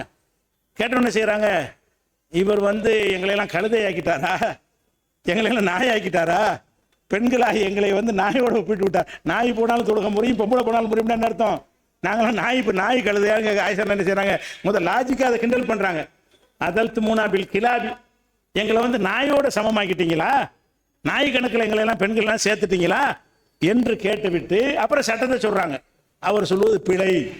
ஏன் பிழை என்று சொன்னால், நபிகள் நாயகம் ஸல்லல்லாஹு அலைஹி வஸல்லம் அவர்கள் வீட்டில் தொழுவார்கள். தொழும்போது குறுக்கே நான் ஜனாசாவை போல படுத்திருப்பேன். அவங்க சஜிதா செய்யும் பொழுது என்னுடைய காலில் அவங்க தலை வைக்கிற மாதிரி, சின்ன இடம் தானே, நெத்தியை கொண்டை நிலத்தில் வைக்கும் பொழுது அந்த இடத்துல ஆயிஷா நாயுடைய காலு தான் இருக்கும். காலு மேலே தலையை வைக்கக்கூடாது. அதுக்காக நபிகள் நான் என்ன செய்வாங்கன்னா விரல் நாளையினுடைய காலில் குத்துவாங்க. உடனே நான் காலை மடக்கி கொள்வேன். அவங்க சஜிதா செய்து முடித்தவொடனே என் விரலை நீட்டிக்கொள்வேன் அப்படின்னு சொல்லிட்டு ஆயிஷா நாய் சொல்லிட்டு சொல்றாங்க, இந்த மாதிரி குறுக்க போனா முறிஞ்சிருங்கிறிய குறுக்க படுத்தே கிடந்திருக்கிறேன். நபிசல்லாசன் தொழுது இருக்கும் பொழுது நான் குறுக்க நெஞ்சிற காலை நீட்டி படுத்திருக்கிறேன். அப்ப தொழுக முறிஞ்சு போயிருக்குமே, என்னை தொடவும் செஞ்சிருக்கிறாங்களே, அதுக்கே முறியலையே, அப்ப இந்த குறுக்க போறதுலாம் இப்படி தொழுக முறியும் என்று அவங்க என்ன செய்யறாங்கன்னா அது ஒரு அந்த ஹதீஸ் தனக்கு நேர்ந்த சம்பவத்தை வைத்து அப்ப எவ்வளவு கவனிக்கிறாங்க. ரசூலுல்லாஹ் அப்படி சொல்லியிருப்பாங்க, உங்களை கண்ண மூடி ஆதரிக்கல, எப்படி சொல்லியிருப்பாங்க, நானே அனுபவப்பட்டிருக்கேனே.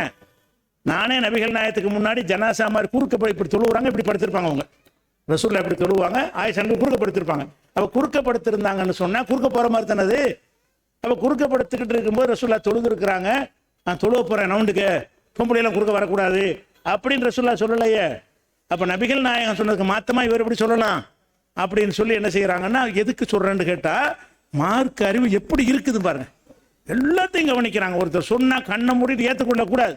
இது இஸ்லாமிய அடிப்படைக்கு ஒத்து வருமா, இஸ்லாமிய ஃபண்டமெண்டலுக்கு ஏற்ற மாதிரி சொல்றாரா, குரானுக்கு ஏற்ற மாதிரி சொல்லுகிறாரா என்று பார்த்து அதை என்ன செய்யறாங்க, இதை சொல்றாங்க. இதுல என்ன செய்யலாம்னா அதை சேர்த்துக்கலாம். இதை ஒரு சுமையை ஒரு சுமக்க மாட்டார்னு வருதுல, அதுக்கு இது மாத்தமா இருக்கு. அதாவது நான் தொழுவுனா ஒரு பொம்பளை குறுக்க போனா அதுக்கு எப்படி நான் எப்படி பொறுப்பாளியாவேன்? வேற ஒருத்தர் செஞ்ச செயல் ஏன் தொழுகை எப்படி பாதிக்கும்? வேற ஒரு நாய் குறுக்க போனா ஏன் தொழுகை என்னத்துக்கு பாதிக்கும்? அப்ப அந்த அந்த பேசிக்கையும் மறுக்குது. இது ஆயிஷா நாயுடைய சந்திச்ச அந்த சம்பவத்துக்கு இது மாற்றமா இருக்குது. அப்ப இந்த எல்லாம் கவனித்து என்ன செய்யறாங்கன்னா எச்சரிக்கை பண்றாங்க, இப்படிலாம் கிடையாது, இப்படி நபிகள் நாயகம் ஸல்லல்லாஹு அலைஹி வஸல்லம் அவர்கள் சொல்லலை, எங்களை நாயாக பார்க்கிறாரா என்று யாரையும் வச்ச வகை வைக்க மாட்டாங்க. உமர் ஆச்சு, இப்னு உமர், அபூ ஹுரைரா, அதெல்லாம் கிடையாது. தப்புனா தப்பு. தப்புனா என்னது, குர்ஆனுக்கு மாத்தமா பேசினா யாரா இருந்தாலும் போல்டா போட்டு என்ன செய்வாங்க, உடைச்சிருவாங்க. அவங்க உடைச்சது உலகத்துக்கு போயிடும். பல பேர் வந்து கல்வி கேட்க வருவாங்க, எல்லாத்தையும் சொல்லிடுவாங்க, அப்படி பரவிடும். பரவிட்டு அவங்கள வாபஸை வாங்கிடுவாங்க. நிறைய பேர் என்ன செய்வாங்க, நாங்கள் தப்பு செஞ்சிட்டோம், ஆயிஷா நாய் தான் கரெக்டாக சொல்லியிருக்கிறாங்க என்று வாபஸ் வாங்கிய சம்பவம்லாம் இருக்குது.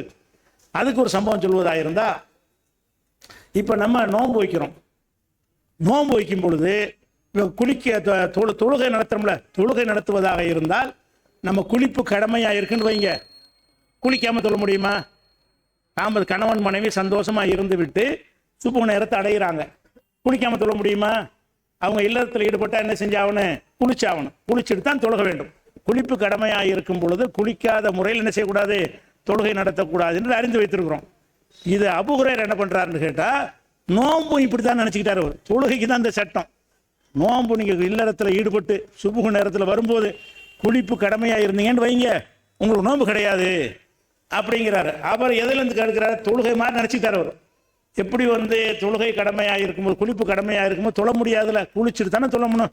அப்போ சுபுகு நேரம் சகர் நேரம் வருது, ஒரு 4:50க்கு சகரா, நீங்கள் 4:45 குளிச்சு போடணும். குளிச்சுட்டு அந்த சுத்தமான நிலையில் நீங்கள் அந்த சகர் நேரத்தை அடைந்தால்தான், சாப்பிட்டால்தான் அது நோன்பு செல்லும், இல்லைன்னா செல்லாது அப்படின்னு சொல்லி அவர் மக்கள்கிட்ட பிரச்சாரம் பண்ணுறார். பண்ணோன்னு இந்த செய்தி வருது, ஆயிஷா நாய்க்கு இந்த செய்தி வருது. அப்போ வந்து கேட்குறாங்க, இந்த மாதிரி அபூ ஹுரைரா சொல்கிறார், அப்படி தானே சட்டம் அப்படின்னு கேட்குறாங்க. அப்போ ஆயிஷா நாய் சொல்கிறாங்க, அவங்க தப்பாக சொல்கிறாரு, அபூ ஹுரைரா தப்பாக சொல்கிறாரு. நானும் நபிகள் நாயகம் ஸல்லல்லாஹு அலைஹி வஸல்லம் அவர்களும் தாம்பத்தியத்தில் ஈடுபடுவோம். அவங்க சகர் செய்யும் போது குளிப்பு கடமையான நிலையில் சகர் செய்வார்கள். சுபுஹ் தொழுகை வக்துக்கு தான் போய் குளிப்பார்கள். நோம்புக்கும் குளிப்புக்கும் சம்பந்தம் கிடையாது. அது குளிப்பு கடமையாக இருக்கும் நிலையிலே என்ன செய்யலாம், நம்ம சகர்லாம் செய்யலாம். சகர் செஞ்சுட்டு இப்போ சுபுஹ் 4 மணிக்கு சகர் முடியுதுன்னு வச்சுக்கிடுவோம், 4:30க்கு சுபுஹ் வருதுன்னு வைங்க, 4 வரைக்கும் நீங்கள் குளிக்காமலேயே சகர் பண்ணிட்டு நோன்பு வைக்கிறேன்னு மனசில் நியத் பண்ணிட்டு நோம்பாளியாக நீங்கள் இருக்கலாம். தொழுகைக்கு போகிறீங்களா, அப்போ தான் குளிக்கணும். தொழப்போவதற்குத்தான் குளிப்பு கடமையை தவிர நோன்பாளியாக இருப்பதற்கு என்ன இல்லை, குளிப்ப கடமையே கிடையாது, குளிக்க வேண்டிய அவசியம் கிடையாதுங்கிறது மார்க்க சட்டம். இதுக்கு மாத்தமாக அபூ ஹுரைரா பேசிவிட்டார். அப்போ ஆயிஷா நாயிட்ட கேட்க என்ன செய்கிறாங்கன்னு கேட்டால், நானும் நபிகள் நாயகம் ஸல்லல்லாஹு அலைஹி வஸல்லம் தாம்பத்தியத்தில் ஈடுபட்டு விட்டு அவங்க சுபுகு நேரம் வரும் பொழுது வரைக்கும் குளிப்பு கடமையான நிலையில் இருந்து நோன்பு நோற்பார்கள். சுபுகு நேரம் வந்த பிறகுதான் குளிப்பார்கள், தொழுகைக்கு தான் குளிப்பார்கள் அப்படின்ட்டு அவங்க ஆயிஷா நாயகி மறுப்பு சொல்கிறாங்க. இவர் தப்பாக சொல்கிறாரு, எனக்கு தானே இது தெரியும், நபிகள் நாயகத்தினுடைய அந்த சட்டம் வந்து எனக்கு தான் நல்லா தெரியும்னு சொல்லி அவங்க சொல்கிறாங்க. இதை போய் அபூ ஹுரைரா மக்கள்லாம் சொல்கிறாங்க, இந்த மாதிரி நீங்கள் சொன்னதுக்கு ஆயிஷா நாயகி கவுண்டர் கொடுக்குறாங்க, உங்கள் சொல்ல வந்து ஆயிஷா நாயை மறுக்கிறாங்க என்று சொன்ன உடனே அவர் என்ன செய்வார், இல்லை இந்த விஷயம் என்னை விட அவங்களுக்கு தான் நல்லா தெரியும், இதில் வந்து நான் வந்து வாபஸ் வாங்கிக்கிறேன், இந்த சட்டங்கள் வந்து ரசூலுல்லாவுடைய மனைவிமாருக்கு தான் நன்கு தெரியும், எனக்கு அவருக்கு தெரியாது என்ற ஒரு வாபஸ் வாங்கின சம்பவங்கள்லாம் இருக்குது. எதுக்கு சொல்கிறோம்னு கேட்டால், ஒரு சொல்லிட்டு அவர் சொன்ன அவர் சொல்லிட்டு போகிறார், அப்படி தான் நம்ம இருக்கிறோம். 3 அவதானம் வகித்து போகிறாங்க, தாயத்து போட்டால் போட்டு போகிறாங்க, நீங்கள் அப்படி தானே இருக்கிறீங்க. உங்களுக்கு தெரிஞ்சு பல தப்புகள் சமுதாயத்தில் நடக்கிறது, நமக்கு என்னன்னு தெரிஞ்சவங்களும் நமக்கு என்னன்னு இருக்கிறீங்க, தெரியாதவங்களும் தெரிஞ்சுக்கிற முயற்சி பண்ண மாட்டேங்கிறீங்க. ஆனால் ஆயிஷா என்ன பண்ணுறாங்க, தெரிஞ்சும் வச்சிருக்கிறாங்க, அந்தந்த இடத்துல கரெக்டாக அப்ளை பண்ணி விட்ருவாங்க. தெரிஞ்ச விஷயத்தை என்ன செய்வாங்க, சொல்ல வேண்டிய இடத்துல சொல்லி விட்ருவாங்க. அதே மாதிரி வந்து இப்போ பெண்களுக்கு குளிப்பு கடமையாக, ஆண்கள் கடமையாகிற மாதிரி பெண்களுக்கு குளிப்பு கடமையாகும். அப்போ குளிப்பு கடமையாகும் போது உடம்பு பூரா நனையணும், அதான குளிப்புங்கிறது. குளிப்பது என்று சொன்னால் உடல் முழுவதும் நனையும் விதமாக தண்ணி ஊற்றி கொள்ளணும். இதில் இப்னு உமர் என்ன செய்கிறாருன்னு கேட்டால், பெண்களுக்கு குளிப்பு கடமையாகிவிட்டால் அவங்க தலையில் வந்து சடை போட்டிருப்பாங்க, கூந்தல் போட்டிருப்பாங்க, பின்னி போட்டிருப்பாங்கல்ல, அதையெல்லாம் பிரித்து விடணும். பிரித்து விட்டு முடியெல்லாம் நல்லா ஊற்றி விட்டு அப்படி தலையில் தண்ணி ஊற்றி அடி மயிர் வரைக்கும் என்ன செய்யணும், அடி மண்டை வரைக்கும் அந்த தண்ணி போகணும், அப்போ தான் குளிப்பு நிறைவேறும் அப்படின்னு இப்னு உமர் சொல்கிறார். இப்னு உமருங்கிற சகாபி என்ன சொல்கிறான்னா, குளிக்கிறதா இருந்தால் பெண்கள் வந்து சடை போட்டிருப்பாங்கல்ல, கூந்தல் போட்டிருப்பாங்கல்ல, அதில் தண்ணி ஊற்றுனீங்கன்னா அந்த பின்னுன இடத்துலலாம் தண்ணி போகாதுல்ல, பின்னப்பட்ட இடங்களில் தண்ணி படாது அப்படின்னு இவர் நினைத்து கொண்டு என்ன செய்யறாருன்னு கேட்டால், பெண்களுக்கு குளிப்பு கடமையானால் தலையை அவிழ்த்து விட வேண்டும். தலை முடிய என்ன செஞ்சிருந்தேன், கூந்தல் கட்டினாலும் சரி, சடை போட்டிருந்தாலும் சரி, என்ன பண்ணியிருந்தாலும் சரி, அதை பிரித்து விட்டு அவிழ்த்து விட்டு அதுக்கு பிறகு தண்ணி ஊற்றி என்ன செய்யணும், தலை முழுதும் நினையணும், அப்போ தான் குளிப்பு நிறைவேறும் என்று அவர் சொல்கிறார். அப்போ இது இப்னு உமர் சொல்கிறார். இது ஆயிஷா நாய்க்கு இந்த செய்தி வருது. அவங்க என்ன சொல்கிறாங்க, யா அஜபன் இப்னு உமர், என்ன இப்னு உமர் இவ்வளோ ஆச்சரியமாக பேசுகிறாரு, என்ன பேசுகிறார் இந்த ஆள், என்ன செய்கிறாங்க, இப்னு உமர் தான் இதை சொல்கிறாரு, இவர் என்ன பேசுகிறார், பெண்களை எல்லாம் முட்டடிக்க சொல்கிறாரா இவர். அவர் என்ன கேட்குறாங்க, நாங்கள்லாம் முட்டடிச்சுக்கிறோங்க, தலை நனையணும் என்பதற்காக வேண்டி நாங்கள்லாம் முட்டை போட்டுக்கிறணுமா அப்படின்னு என்ன செய்கிறாங்க, அதுக்கு ஒரு கவுண்டரை கொடுத்துட்றாங்க. கொடுத்துட்டு என்ன செய்கிறாங்கன்னு கேட்டால், வந்து ரசூல் ஸல்லல்லாஹு அலைஹி வஸல்லமோட சேர்ந்து நானும் ரசூலுல்லாவும் குளிப்போம். குளிப்பு கடமையாகின பிறகு கணவன் மனைவி சேர்ந்துலாம் குளிக்கலாம், அதெல்லாம் மார்க்கத்தில் தடை இல்லை. அப்போ சேர்ந்து கணவன் மனைவிமா சேர்ந்து என்ன செய்கிறாங்க, ரசூலுல்லாவும் ஆயிஷாவும் குளிக்கிறாங்க. நானும் நபிகள் நாயகம் ஸல்லல்லாஹு அலைஹி வஸல்லம் அவர்கள் சேர்ந்து குளிப்போம். குளிக்கும்போது தலையெல்லாம் நான் அவிழ்க்க மாட்டேன், சடையெல்லாம் பிரித்து விட மாட்டேன், 3 தடவை தலையில் தண்ணி ஊற்றுவோம், அவ்வளவுதான். தலையில் 3 சொம்பு தண்ணியை ஊற்றிக்கிறோம், 3 டம்ளர் தண்ணீரை ஊற்றி கொள்வேன், அவ்வளோதான். முடிச்சு அப்படி முட்டிலாம் அப்படிலாம் கிடையாது. ஒரு அளவுக்கு ஊற்றினியா, 3 தடவை ஊற்றினா நனைஞ்சு போச்சுன்னு அர்த்தம். ஒவ்வொரு முட்டியும் நனைய வேண்டும், முட்டியுடைய பின் இடையிலாம் அடிக்க வேண்டும், முடியுடைய ஒரு சின்ன பகுதியில் கூட தண்ணி படாமல் இருக்கக்கூடாதுலாம் சட்டம் இருக்குல்ல, அப்படின்னு மதுஹப்லாம் எழுதி வச்சுக்கிறாங்க. சில மதுஹப் நூல்கள் இணைஞ்சிருக்கிறாங்க, இந்த மாதிரிலாம் சட்டம் எழுதி வச்சிருக்கிறாங்க. அது இவர் சொன்னதை வச்சு எழுதியிருப்பாங்கன்னு நினைக்கிறேன். யார், இப்னு உமர் சொன்னார்ல, அதை வச்சு எழுதியிருக்கிறாங்க. ஆயிஷா நாயகி ஆதாரமில் காட்டுறாங்க, ஆயிஷா நானே குளிச்சிருக்கிறேனே, எனக்கு குளிப்பு கடமையாக இருக்கிறது, 3 தடவை தண்ணி ஊற்றுவேன், பிரித்து விட மாட்டேன், அவிழ்த்து விட மாட்டேன், நான் குளிப்பேன். அப்போ ரசூலுல்லாஹ் என்ன செய்யணும், பக்கத்துலான இருக்கிறாங்க, அவங்கள்ட்ட சேர்ந்தானே குளிக்கிறாங்க, இப்படி செய்யாது, தலையை பிரித்து விடு, தலையை அவிழ்த்து விடு, ஒவ்வொரு முடியிலையும் தண்ணீர் நிறைய வேண்டும், நல்லா தேய்ச்சி அது மாதிரி செய்யின்னு சொல்லியிருக்கணும்ல, சொல்லலை. ரசூலுல்லாவோட சேர்ந்து நான் குளிச்சிருக்கிறேன், இவர் என்ன சொல்கிறாரு அப்படின்னு என்ன செய்கிறாங்கன்னா ஆதாரத்தையும் வைக்கிறாங்க. அவர் ஒரு கிரிட்டிக்கெல்லாம் ஒரு கேள்வி கேட்க, அப்போ முட்டடிக்கன்னு சொல்லியா, அப்போ எல்லா பக்கமும் முடிவு படணும்னா நீ எங்களை முட்டடிக்க சொல்றியா நீ அப்படின்னு என்ன செய்கிறாங்க, ஒரு கேள்வியும் பண்ணுறாங்க. அப்போ இந்த மாதிரி எல்லாம் ஆயிஷா நாயுடைய ஒரு விஷயம் வந்து இருக்குது. அப்போ எதுக்கு இதை சொல்கிறோம்னு கேட்டால், இந்த குர்ஆன் விஷயத்தில் வந்து ஆயிஷா, மார்க்க விஷயத்தில் வந்து ஆயிஷா நாய் வந்து ரொம்ப ஷார்ப்பாகவும் ரொம்ப தெளிவான சிந்தனை உள்ளவங்களாக இருக்கிறாங்க. எந்த அளவுக்குன்னா, இதுக்குன்னே ஒரு புஸ்தகம் எழுதியிருக்கிறாங்கன்னு பாருங்களேன். சஹாபாக்களுக்கு எதிராக ஆயிஷா எழுப்பிய கேள்விகள்னு ஒரு புஸ்தகம் இருக்குது. இஸ்திதராக்காத் ஆயிஷான்னு அந்த புஸ்தகத்துக்கு பேர். என்னென்ன விஷயங்கள்லாம் சஹாபாக்கள் தப்பு செஞ்சிருக்கிறாங்களோ அதையெல்லாம் அவர் என்ன செய்வார், திருத்துவார், கேள்வி கேட்பார், ஆதாரங்கள் எடுத்து வச்சு மறுப்பார், அப்படி நடந்து கொள்வார் என்பதற்கு ஒரு புஸ்தகமே எழுதியிருக்கிற அளவுக்கு அவங்களுடைய வரலாறு இருக்குது.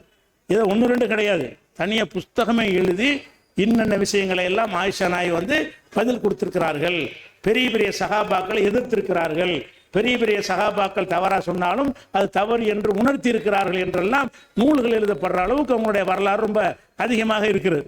அதே மாதிரி வந்து ஆயிஷா என்ன செய்கிறாங்கன்னு கேட்டால், அதாவது ரசூல் ஸல்லல்லாஹு அலைஹி வஸல்லம் ஒரு செய்தியை சொல்கிறாங்க. என்ன சொல்கிறாங்கன்னு கேட்டால், மன் பூசிப உதிப. ரசூல்லாட்டை எப்படி வந்து குரானை வச்சுக்கிட்டு மடக்கிறாங்கன்னு பாருங்க, அவங்க புரிந்த வகையில். அப்போ ரசூல்லா விளக்கம் கொடுக்குற விஷயம் வேற. ரசூல் ஸல்லல்லாஹு அலைஹி வஸல்லம் சொல்கிறாங்க, ஒரு தடவை சொல்கிறாங்க, மன் பூசிப உதிப. எவன் ஒருத்தன் மறுமை நாளில் விசாரிக்கப்பட்டானோ அவன் தொலைஞ்சான், விசாரிக்கப்பட்டால் நிச்சயம் தண்டிக்கப்பட்டுருவான் அப்படின்னு ரசூல்லா வந்து ஒரு வார்த்தையை சொல்கிறாங்க. அப்போ ஆயிஷா என்ன செய்கிறாங்கன்னா, ரசூல்லா வந்து சொல்கிறது ஆயிஷா எடுத்து தான் சொல்கிறாங்க. அவங்க என்ன செய்கிறாங்கன்னு கேட்டால், அல்லாஹ் வந்து வேறு மாதிரில சொல்கிறான், நீங்கள் இப்படி சொல்கிறீங்க. அல்லாஹ் என்ன செய்கிறான்னா, இப்போ சௌஃப யுஹாஸபு ஹிசாபன் யசீரா. நல்லவனா வாழ்ந்தான்னு சொன்னால் லேசாக தான் நல்லா கேள்வி கேட்பாங்கிறான். குர்ஆனில் ஒரு வசனம் இருக்குது, யார் நல்லவனா இருக்கிறானோ இப்போ சௌஃப யுஹாஸபு, அவன் விசாரிக்கப்படுவான், ஹிசாபன் யசீரா, சும்மா லேசாக தான் நல்லா விசாரிப்பான் அப்படின்னு நல்லா சொல்கிறான். நீங்கள் சொல்கிறீங்க விசாரித்தாலேயே நரகம் தாங்கிறீங்க. அப்படின்னா விசாரணை ரொம்ப கொடூரமாக தானே இருக்கும். விசாரணை வந்து ரொம்ப கொடூரமாக இருக்கும், கஷ்டமாக இருக்கும். அந்த விசாரணைக்கு பதில் சொல்ல முடியாமல் நம்ம நரகத்துக்கு போயிடுவோம் என்று நீங்கள் சொல்கிறீங்க.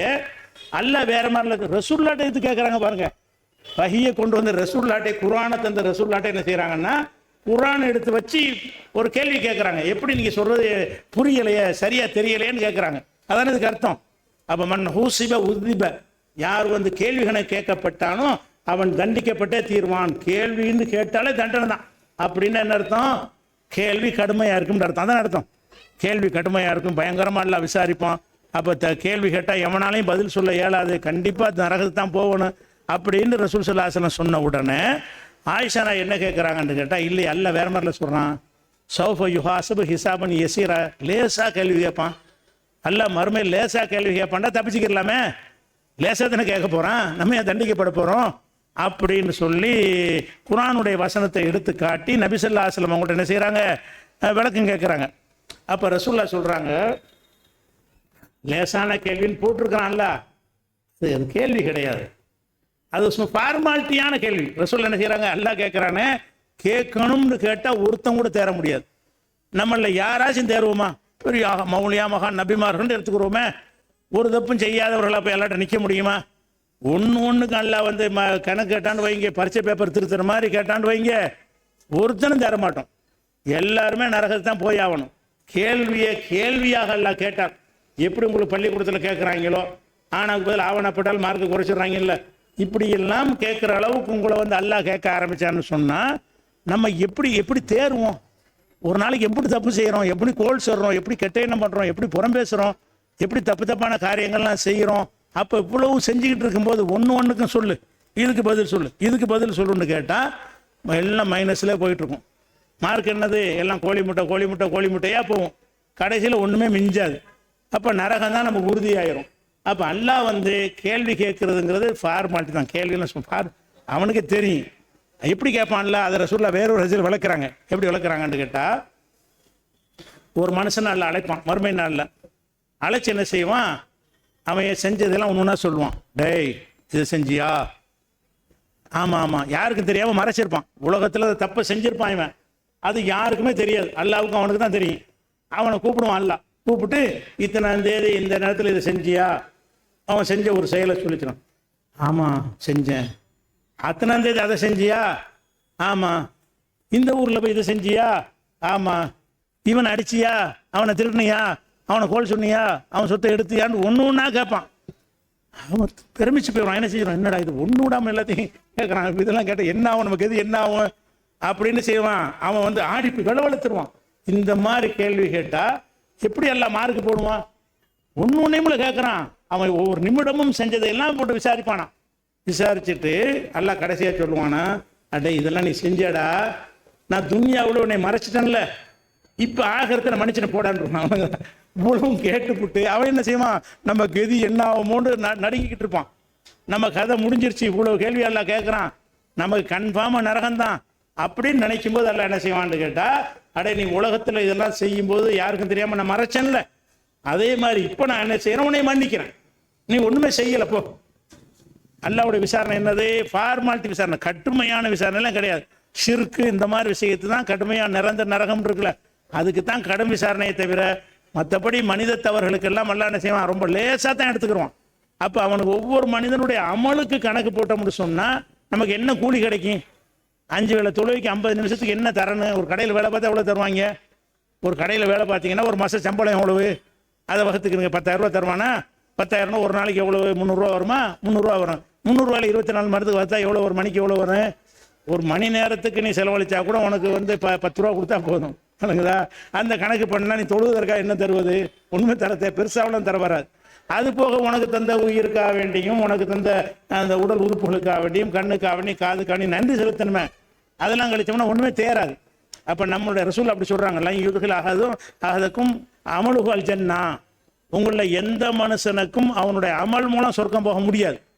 உங்களுக்கு அல்லாஹ் சொர்க்கம் தர்றான்னு சொன்னால் கருணையில் தருகிறான். நம்ம செஞ்சிட்டோம் அப்படின்னு எவனு போக முடியாது. அப்போ எந்த ஒரு மனிதனாக இருந்தாலும் அவனுடைய அமல்கள் சொர்க்கத்தில் சேர்க்காதீங்க, பத்தாது. நம்ம செய்கிற 24 மணி நேரம் அமல் செஞ்சா கூட அது உங்களை சொர்க்கத்தில் சேர்க்காது. அவன் தந்திருக்கிற அருள் கூட இருக்க, அதுக்கே அது பத்தாது. நீங்கள் இது வரைக்கும் அனுபவிச்சு ஒரு மூச்சு விடுறீங்களா, அதுக்கு சரியாக போச்சுங்க. நீங்கள் செஞ்சு அனுபவிக்கிற அம்பூட்டுக்கும் ஒரு மூச்சு விடுறதுக்கு மூச்சு இழுக்கிறதுக்கு எல்லாம் கணக்கு நேரம். மற்றதுக்கெல்லாம் பார்க்கறதுக்கு, கேட்கறதுக்கு, திங்கிறதுக்கு, உங்கிறதுக்கு, அதுக்கெல்லாம் எப்படி நன்றி செலுத்துவீங்க? அப்போ நம்முடைய அமல்கள் வந்து சொர்க்கத்தில் சேர்க்காது என்று ரசூலுல்லாஹ் சொல்கிறாங்க. அப்போ சஹாபாக்கள் கேட்குறாங்க, உங்களுக்குமா அல்லாஹ்வுடைய தூதர் கேட்குறாங்க, அமல் கொண்டு சொர்க்கத்துக்கு நாங்கள் வேண்டாம், எங்கள் அமல் வேண்டாம் போயிட்டு போகுது, உங்கள் அமலுக்கு சொர்க்கம் கிடைக்காதா? நீங்களும் இப்படித்தானா அப்படின்னு கேட்குறாங்க. அப்போ ரசூலுல்லாஹ் சொல்கிறாங்க, ஆமாம், இல்லா கம்மதனி அல்லாஹு பி ரஹமத்தின், அவனுடைய அருளால் என்னை அல்லாஹ் போர்த்தி கொண்டாலே தவிர நானும் அப்படித்தான். அவனா கருணை செஞ்சு போ சொர்க்கத்துக்குண்டானே தவிர கணக்கு பண்ணுனா என்னுடைய தப்புக்கும் தண்டனை கிடைக்கும், என்னுடைய நன்மைகளுக்கும் இவ்வளோ பெரிய பரிசுகள்லாம் கிடைக்க வாய்ப்பு இல்லை. கருணை தான். அல்லாஹ் சொர்க்கத்தை கொடுக்கறது என்னது? கருணை அடிப்படையில் தான் தருகிறான். அப்படிங்கிறதுனால அல்லாஹ்வுடைய விசாரணை என்பது வந்து சும்மா ஃபார்மாலிட்டி, ஒன்று நுணுக்கணும். எல்லாத்தையும் ரெக்கார்டு வச்சுருப்பான்லாம். மாளிகாதில் இந்த பேப்பர் கையில் நம்மள்கிட்ட கொடுத்துருவான். அந்த பதிவேட்டை கொடுத்தவொன்னே என்ன செய்வான், அந்த மனுஷன் பார்ப்பான், அதில் எல்லாமே இருக்கும். என்ன இருக்கேன், அவன் வயசுக்கு வந்ததுல இருந்து அவன் சாவுற வரைக்கும் என்னென்னலாம் செஞ்சானோ நினைச்சானோ பண்ண அம்புட்டு அதில் இருக்கும். அதை வாங்கிட்டு அவனே சொல்லுவான், மாளிகாதல் கிதாப், இது என்னடா ஒரு பதிவேடாக இருக்கிறது, லா யுகாதிரு சகீரத்தன் உலா கபீரத்தன் இல்லை அகசாகா, சின்னது பெருசு ஒன்றும் விடாமல் எழுதியிருக்க. அவன்கிட்ட பேப்பரை கொடுத்துருவாங்க. அல்ல நீ மார்க்கை போடுக்கிற, அந்த மறுமையில் போனவனு அல்ல என்ன செய்வான், உன் பரிச்சை பேப்பர் இந்த இருக்கு, நீ போடு மார்க்க பார்ப்பான். என்னடா சின்னது பெருசு ஒன்று விடாமல் இருக்கு, நமக்கே யாவமெல்லாம் இருக்க அப்படின்னு நினைச்சது செய்வா. வஜது மா அமெலு ஹாதிரன், கண் முன்னால் தாங்கள் செய்தெல்லாம் அப்படி பார்ப்பார்கள். அப்படி தந்துட்டு படா பட மன்னிச்சுட்டேன் இவ்வளோ செஞ்சு விட்டு நம்ம கதை முடிஞ்சிருச்சுன்னு நினைப்ப உண்டாக்கி விட்டு நான் உன்னை மன்னிச்சுனா ஓட சொர்க்கத்துக்குன்றான்ல. அப்போ அந்த கருணையை கொண்டு தான் சொர்க்கத்துக்கு போகிறோமே தவிர விசாரணைன்னு அவன் ஒழுங்காக உலகத்தில் விசாரிப்பான்ல. ஒரு சாதாரண ஒரு வழக்கை எத்தனை வருஷம் நடத்துகிறான், ஒரு சின்ன ஒரு விஷயத்துக்காக வேண்டி எத்தனை வைக்கிறான், பல வருடங்கள் வழக்கு நடத்துகிறான். அவனை விசாரி, இவனை விசாரி, அந்த சாட்சியை கொண்டு வா, அந்த சாட்சியை கொண்டு வா, அந்த எவிடன்ஸை கொண்டு வா, அந்த பேப்பரை கொண்டு விசாரிக்கிறான்ல. இப்படியெல்லாம் ஒன்றையும் விசாரிக்க ஆரம்பித்தோம் என்று சொன்னால் நம்மள யாராச்சும் தேருவோமா? யாரும் தர மாட்டோம். நபிமார்கள் ரசூலுல்லாஹ் தர மாட்டேங்கிறாங்களே, அவன் கருணை செஞ்சாலே தவிர எனக்கு அப்படித்தான். அவனா அருள் செஞ்சு நீ போ, நான் உனக்கு கருணை செஞ்சுட்டேன் அப்படின்னு அனுப்புனா தான் சொர்க்கத்துக்கு போக முடியும். அப்போ ரசூலுல்லாஹ் என்ன செய்கிறாங்கன்னு கேட்டால், நீ கேட்குற யார் அதாவது கேள்வி கேட்கப்படுவானோ அவன் தண்டிக்கப்படுவான்னா இதான் அர்த்தம், தண்டிக்க தான் படுவான். அல்லாஹ் லேசாக விசாரிப்பேங்கிறானே, அது விசாரணை கிடையாது, சும்மா ஃபார்மாலிட்டி விசாரணைங்கிற ரசூலுல்லாஹ் சொல்கிறாங்க. அல்லாஹ் லேசாக விசாரிப்பான்னு குரானில் இருக்குதான் செய்யுது. அதுக்கு என்ன அர்த்தம்னு கேட்டால், அதாலிக்கல் அருள்துனா ஃபார்மாலிட்டி விசாரணை. அது ஒரு ஃபார்மாலிட்டிக்கு, ஒரு பேச்சுக்கு உள்ள விசாரணை தானே தவிர நிஜமாக விசாரிச்சான்னு சொன்னால் கதை முடிஞ்சிச்சு அப்படின்னு ரசூல் ஸல்லல்லாஹு விளக்கம் கொடுக்குறாங்க. அது நமக்கு டாபிக் இல்லை. டாபிக் என்னன்னு கேட்டால், இதை ஆயிஷா நாய் ரசூலோட கேட்குறாங்களா தான் டாபிக். அதாவது ரசூலுல்லாஹ் ஒரு விஷயத்தை சொல்கிறாங்க, உடனே குரான் ஞாபகத்துக்கு வருதுல்ல. ஏன்னா ரசூலுல்லாஹ் எப்படி சொன்னாங்க, குரான் வேறு மாதிரிலாம் இருக்குது. ரசூலுல்லாஹ் சொன்னதுலேயே கேள்வி கேட்கணும்னு வர்றதா எவ்வளோ ஞானம், எவ்வளோ அறிவு, குரான் பற்றி அறிவு எவ்வளவு இருந்தால் ரசூலுல்லாஹ் கேள்வி கேட்குறதுக்கு சொல்கிறாங்க. அவன் கேள்வி கேட்குற வசனத்தை எடுத்து இந்த காலத்தில் கம்ப்யூட்டர், லேப்டாப், இண்டக்ஷன்லாம் இருந்துச்சா எடுத்து டக்குன்னு பார்க்குறதுக்கு? நம்ம இன்னைக்கு கேட்டால் இன்னைக்கு என்ன சொல்லிவிடலாம், எந்த தலைப்பு எடுத்தாலும் நீங்கள் ஆண்ட்ராய்டு மொபைலில் இருந்து என்ன செய்யலாம், எந்த ஹதீஸ்ன்னு எடுத்து சொல்கிற அளவுக்குலாம் சாஃப்ட்வேர்கள் அப்ளிகேஷன்கள்லாம் இருக்கிறது. அந்த காலத்தில் ஒரு வெறும் நினைவாற்றல் மட்டும்தான், வெறும் யாவோ சக்தி மட்டும்தான். அந்த யாவோ சக்தி மட்டும் இருக்கிற காலத்தில் ரசூல்லா சொன்னவன்னு என்ன செய்கிறாங்க, ரசூல்லா சொன்ன இந்த வசனத்தோட மோதுற மாதிரி எனக்கு தெரியுதுங்கிறாங்க. அப்படித்தானே கேட்குறாங்க. ரசூல்லா மோதலன்னு விளக்கம் கொடுக்குறாங்க. அப்போ நபிகள் நாயகம் ஸல்லல்லாஹு அலைஹி வஸல்லம் சொன்ன ஒரு விஷயம் குர்ஆனுக்கு ஒத்து வரலைன்னு சொல்கிற மாதிரி தெரிஞ்சால் விளக்கம் கேட்குற அளவுக்கு ஞானம், அதுக்கு சந்தேகத்தை நிவர்த்தி பண்ணுற அளவுக்கு என்ன இருக்கிறது, ஞானம் இருக்கிறத பார்க்குறோம். அப்போ இந்த மாதிரியாக ஆயிஷா நாயகி அவர்கள் வந்து விவரமாக, எதுக்கு இந்த ஆயிஷா நாயகியோட விவரத்தை நம்ம சொல்லுகிறோம் என்று சொன்னால், பெண்கள் வந்து இப்படி விவரம் உள்ளவங்களாக இருந்தவங்களை ஏமாற்ற முடியுமா? இவ்வளவு நாலேஜோடு நீங்கள் இருந்தீங்கன்னு சொன்னால் உங்களை கத்த முன்னும் பாத்தியான என்னென்னத்தையோ கொண்டாந்து மார்க்கத்தில் சொல்லிவிட்டாங்களே. நீ விவரமாக இருந்தால் இது எந்த ஆயத்திலடா இருக்குது, எந்த ஹதீஸ்ல இருக்குன்னு கேட்டிருப்பீங்களா இல்லையா? தர்காவுக்கு போயிட்டு இருக்கிறத பற்றி நீங்கள் குர்ஆனில் வந்து அல்லாஹ் வந்து செத்தவங்க கேட்க மாட்டாங்கன்னு சொல்கிறான். நீ செத்தவங்களை கேட்கறது தீன் என்று உனக்கு சொல்லி தர்றாங்க, நீ ஏன் கேட்கல? உனக்கு நாலேஜ் இல்லை. அதே மாதிரி இந்த மூலதுக்கு தாவல் ஒன்று எழுதிச்சிருப்பாங்க. உதாரணத்துக்கு புரிஞ்சுக்கிறதுக்காக சொல்கிறேன், நம்ம எப்படி நம்ம வந்து மார்க்கறிவு இல்லாத மூடர்களாக இருந்தோம் என்பதற்காக வேண்டி 6 மூலதுக்கு தாப்புன்னு ஒரு கிதாப் எழுதி வச்சுருப்பாங்க. அதில் என்ன செய்வாங்கன்னு கேட்டால், கொடிய நகசு, அரபு தமிழில் ஒரு பாட்டை எழுதி வச்சுருப்பாங்க. ஃபீ பயானி கொடிய நகசு, நகசுனா பீடை, கெட்ட பீடை பற்றிய பாடம் அப்படின்னு போட்டு அதில் ஒரு கவிதை எழுதியிருப்பாங்க. கவிதைனா தமிழ் கவிதை தான், அரபுல எழுதியிருப்பாங்க, அரபு தமிழ். அதுக்கு அதில் என்ன எழுதியிருப்பாங்கன்னு கேட்டால், நிகழ்த்தும் ஒடுக்கத்தின் புதன் வாரத்தை நெடியோன் நகசு என்றான் குர்ஆனில். ஒடுக்கத்து புதன் இருக்குல்ல, அது வந்து பீடை என்று குர்ஆனில் இருக்குன்ட்டு படித்து எழுதி வச்சுக்கிறாங்க. அதை மூலதுக்கு தாப்புன்னு வீட்டில் உட்காந்து நம்ம படிச்சுட்டு இருக்கிறோம். அப்போ குர்ஆனில் எங்கடா இருக்குன்னு ஒரு போய் கேட்கல. அவன் வேற என்னத்தையும் சொல்லிட்டாலும் பரவாயில்ல, வேற ஏதோ கருத்தை சொன்னால் பரவாயில்ல. எப்படி சொல்கிறான், நிகழ்த்தும் ஒடுக்கத்தின் புதன் வாரத்தை உங்களுக்கு தெரியாத பாஷையில் சொன்னால் கூட பரவாயில்ல, அரபு தமிழ்லாம் போட்டிருக்கிறான். அதை வாசிச்சா அரபி எழுத்தா இருக்கு, வாசிச்சா தமிழாகத்தான் இருக்கும். அதில் எப்படி படிச்சிருக்கிறான், நிகழ்த்தும் ஒடுக்கத்தின் புதன் வாரத்தை நெடியோண்டா இறைவன், நெடியோன் நகுசு என்றான் குர்ஆனில. ஒடுக்கத்து புதன், அது ஒடுக்கத்து புதன் கொண்டாடுவாங்க தெரியுமா? சஃபர் மாதத்துடைய கடைசி புதன்கிழமைக்கு பேர் என்னது, ஒடுக்கத்து புதன்.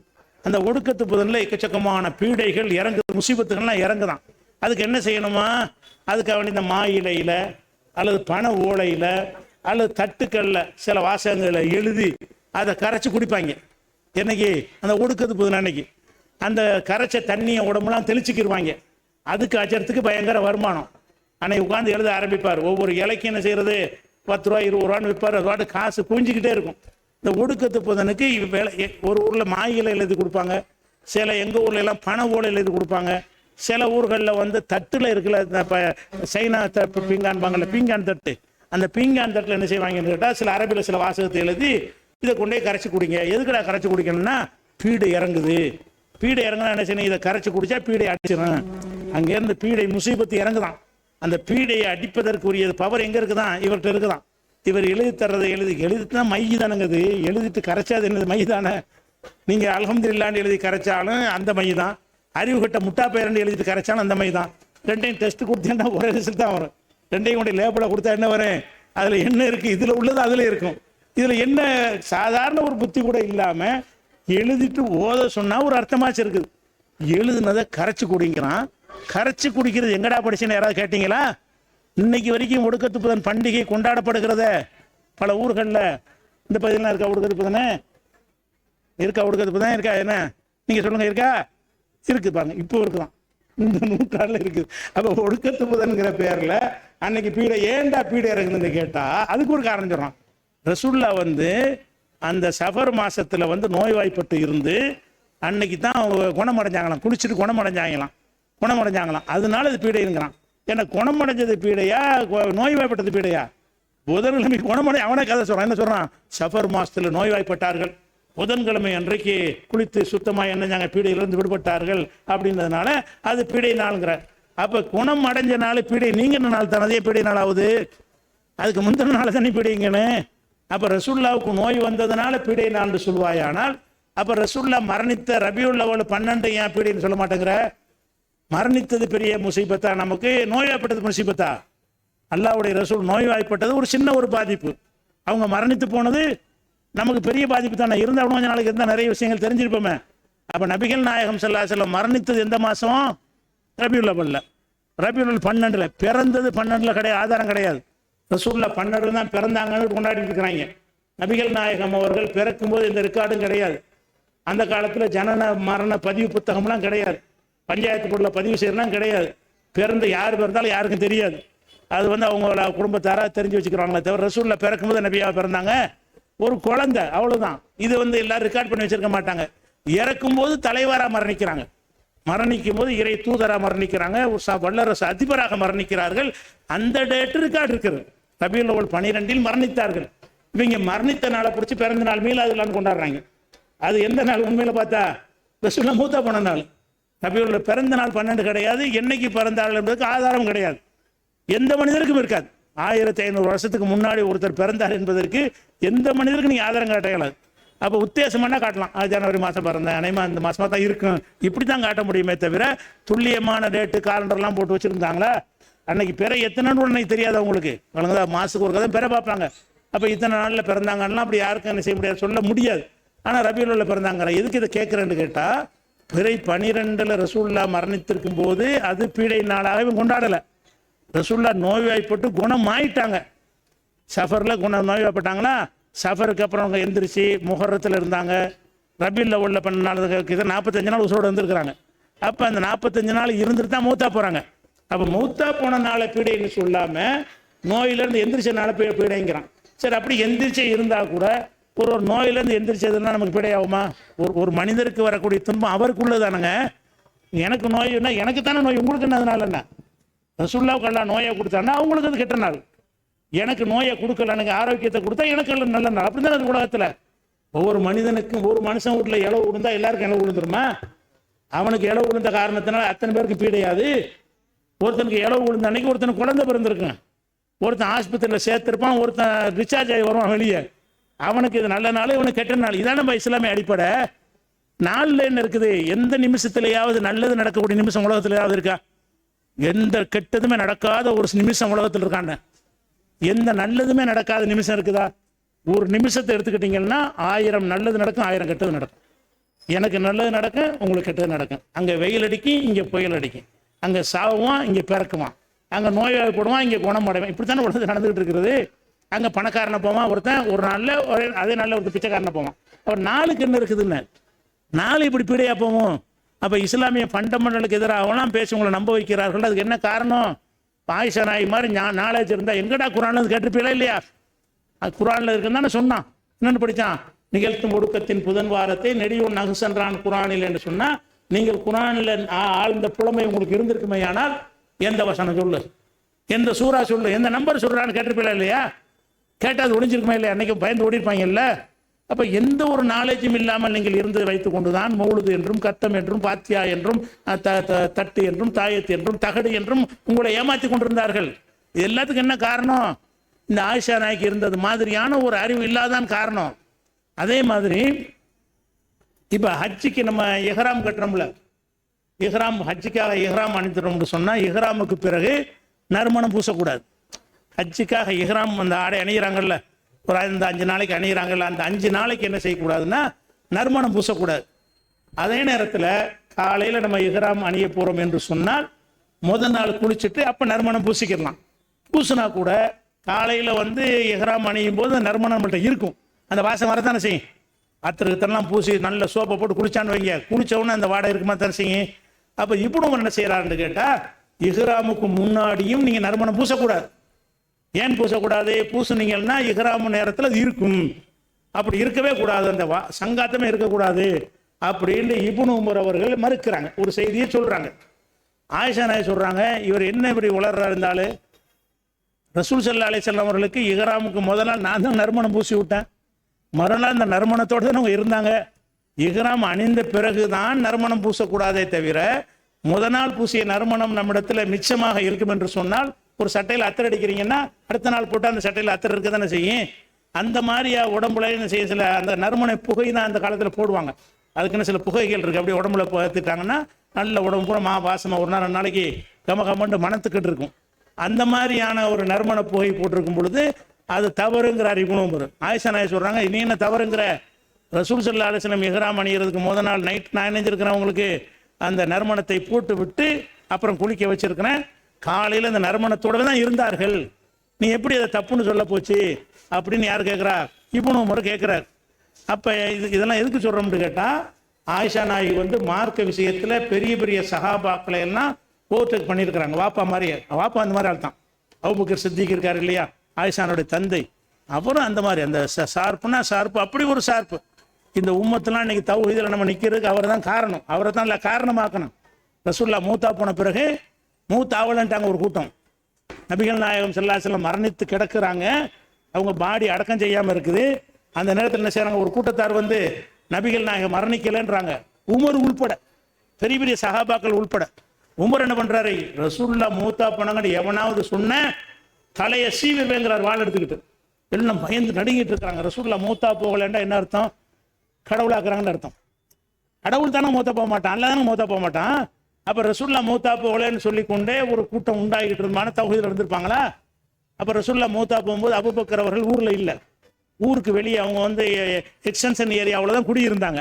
மதீனாவுக்கு வெளியே உள்ள ஒரு பகுதியில் சனகுங்கிற ஏரியாவில் தான் குடியிருந்தாங்க. மூத்தா போனது கேள்விப்பட்டு வேகமாக வர்றாங்க. மக்களுடைய நிலையை பார்க்குறாங்க. நபிகள் நாயகம் மரணிக்கலைங்கிறாங்க. எங்கே போயிட்டு இருக்க அந்த மக்களுக்கு சிறுக்குக்கு போயிட்டு இருக்கிறாங்களே, ஏகத்துவத்தை விட்டு ஓடுறாங்களே. இப்போ ரசூல்லா மூத்த அந்த ஈரம் காயறதுக்கு முன்னாடி இப்படி போகிறாங்களேன்னு அவர் என்ன செய்கிறாரு, கொந்தளிக்கிறார். மக்களை நோக்கி சொல்றார், மன்கான யாவது முகமதன் இன்ன முகமதன் கதுமாத், உங்களில் யாராவது முகம்மதை வணங்கினால் தெரிந்து கொள்ளுங்கள், முகம்மது இறந்து விட்டார். ரசூல்லாவை பற்றி சொல்றார் அவர். நபிகள் நாய் அப்படிலாம் கூட அவர் சொல்லலை, அந்த இடத்துல அப்படி தான் சொல்ல வேண்டியிருக்கு. நீங்கள் முகம்மதை யாராவது வணங்கினால் தெரிந்து கொள்ளுங்கள், முகம்மது மரணித்து விட்டார். ஒமன்கான யாபுதுல்லாஹ ஃபஹுவ ஹய்யுன் லா யமூத், யார் அல்லாஹ்வை வணங்குகிறீர்களோ தெரிந்து கொள்ளுங்கள், அவன் தான் சாகாமல் உயிரோடு இருக்கிறவன். நீங்க ரசூல்லா மூத்தாவலன்னு அல்லாஹ்வாக்குறீங்க, அல்லாஹ் அவர் மனிதர் என்று சொல்லிவிட்டு இது ஆயிஷா நாயகி மாதிரி ஆயத்தள்ளி போடுறாரு. இதே மாதிரி தான் ஆயிஷா நாயகி எங்கேருந்து படிச்சாங்கன்னு கேட்டா, தகப்பனார் அப்படியான வார்ப்பு. அவர் என்ன செய்யறாரு, அல்லாஹ் குர்ஆனில் என்ன சொல்கிறான், இன்னக மையித்துன் இன்னகும் மையித்துன், நபியே நீ மரணிக்கக்கூடியவர், அவர்களும் மரணிக்கக்கூடியவர்கள், எல்லாம் சாவ போற ஆளுக்குன்னு அல்லாஹ் குர்ஆனில் சொன்னானா? அதெல்லாம் இப்போ நடந்திருக்கு. அல்லாஹ் சொன்னதை நடந்திருக்கு. சாவலங்கிற அம்மா முகமது இல்லா ரசூல், முகமது தூதர் தான். கது ஹலத்து மின் கபலி ரசூல், அவருக்கு முன்னால் பல தூதர். இதெல்லாம் குர்ஆன் வசனம். இதெல்லாம் அள்ளி போடுறாங்க. எப்படி ஆயிஷா நாயகி பிரச்சனை வரும்போது ஆயத்தை அள்ளி போடுறாங்களோ, அந்த மாதிரி அபூபக்கர் என்ன செய்யறாரு, அந்த மக்கள் மத்தியில இந்த வசனத்தை அள்ளி போறாரு. அம்மா முகமது இல்லா ரசூல், முகமது தூதர் தான். கது ஹலத்து மின் கபலி ரசூல், அவருக்கு முன்னாடி பல தூதர்கள் போய்விட்டார்கள். அவை மாத்தவு குத்தில இன்கலப்து மல ஆக்காபிக்கும், இவர் கொல்லப்பட்டு விட்டால், இறந்து விட்டால் வந்த வழியே போயிடுவீங்களா? முகமதுக்கு தான் அந்த மார்க்கத்துக்கு வந்தீங்களா? அவர் இறந்து விட்டதுனால நீங்க பழைய வழிக்கு நாங்க அவர் சாவலன்னு சொல்லிட்டு கடவுளாக பாக்குறீங்களா என்று ஒரு வசனத்தை முன்னாடியே எல்லாம் இறக்கி வச்சிருக்கிறான். உஹது போற நேரத்துல அந்த வசனம் எடுத்து இந்த இடத்துல போடுறாங்க. எல்லாம் விரவளத்து போய் அம்புட்டு பேரும் உமருடைய கையில உள்ள காலை வாழை கீழே விழுந்துருச்சு. அபூபக்கர் பக்கம் வந்துட்டாங்க. அப்படி செய்யாம இருந்தா நம்ம எல்லாம் ரசூல்லா வழிபடக்கூடிய சமுதாயம் மாறி போயிருப்போம். அவரை கொண்டு அல்லாஹ் என்ன செஞ்சான், ஏகத்துவத்தை அபூபக்கரை கொண்டு காப்பாற்றினான். அபூபக்கர் எப்படி இந்த மாதிரி குர்ஆனை கொண்டு அந்த சமுதாயத்தை நல்வழிப்படுத்தினாரோ, அதே மாதிரி ஆயிஷா சித்திகா ரலியல்லாஹு அன்ஹா அவர்களுக்கு குர்ஆனை கொண்டும், அவர்களுக்கு நபிகள் நாயகத்தோடு இருந்த வாழ்க்கையில் கிடைத்த ஞானத்தை கொண்டும், அவர்களுக்கு அல்லாஹ் வழங்கிய அறிவை கொண்டும் இணைஞ்சிருக்கிறாங்க. கூர் தீர்த்தியவர்களாக அனைத்து தவறுகளையும் கண்டித்திருக்கிறார்கள். இப்படிப்பட்ட ஆலிமாக்களாக நீங்கள் உருவாக வேண்டும். சும்மா இந்த பேப்பரை வாங்கிட்டு போறதுலாம் ஒன்றுக்கு உதவாது. குர்ஆனோடு உங்களுடைய தொடர்புகளை அதிகப்படுத்திக் கொள்ள வேண்டும். குர்ஆனை வாசி அதில் என்ன சொல்லுது என்று சிந்தனை ஏற்றிக்கொள்ள வேண்டும். குர்ஆனை படிக்கணும், தமிழாக்கத்தை படிக்கணும். ஒவ்வொரு வசனமும் என்ன சொல்லு, அது என்னென்ன கருத்தெல்லாம் எடுக்க முடியும், இதில் என்னென்ன கருத்தெல்லாம் அடங்கி இருக்குது என்று சிந்தித்து விளங்கக்கூடியவர்களாக நீங்கள் இருந்தீர்கள் என்று சொன்னால், நீங்களும் ஒரு ஆயிஷா சித்திகாவை போல ஒரு பெரிய ஆலிமாக்களாக உருவாகலாம். அப்படி உருவாகக்கூடிய ஆலிமாக்களாக உங்களை ஆக்கி அருள் அல்லாஹ்விடத்தில் துஆ செஞ்சு நிறைவு செய்கிறேன். வாஹிர் தாவானா அல்ஹம்துலில்லாஹ். அஸ்ஸலாமு அலைக்கும். அந்த உரையில் ஒரு செய்தியை நான் விட்டுட்டு அதை கேட்குறாங்க. 3 விஷயம்னு சொன்னேன்ல, ஆயிஷா நாயை வந்து 3 விஷயத்தை சொன்னால் அவர் போய் சொல்றாரு. 2 தான் சொன்னேன், ஒன்று மறந்துட்டேன். அது என்னன்னு கேட்குறாங்க. அது சுருக்கமாக, நபிகள் நாயகம் அவர்கள் அவங்களுக்கு அறிவித்த வஹியில் எதையாவது மறைத்து விட்டார்கள் என்று எவனாவது சொன்னால் அவனும் போய் சொல்லுகிறான் அப்படிங்கிறத ஆயிஷா நாயை சொல்லிட்டு அதுக்கு வந்து குர்ஆன் வசனத்தை ஆதாரம் காட்டுவாங்க. அந்த 3ல் அந்த 1 விட்டுட்டேன். அந்த பேச்சு இதில் வந்து 2 தான் சொல்லியிருக்கிறேன். அது ஒருத்தர் கேட்டார், அதை ஞாபகப்படுத்திட்டேன்.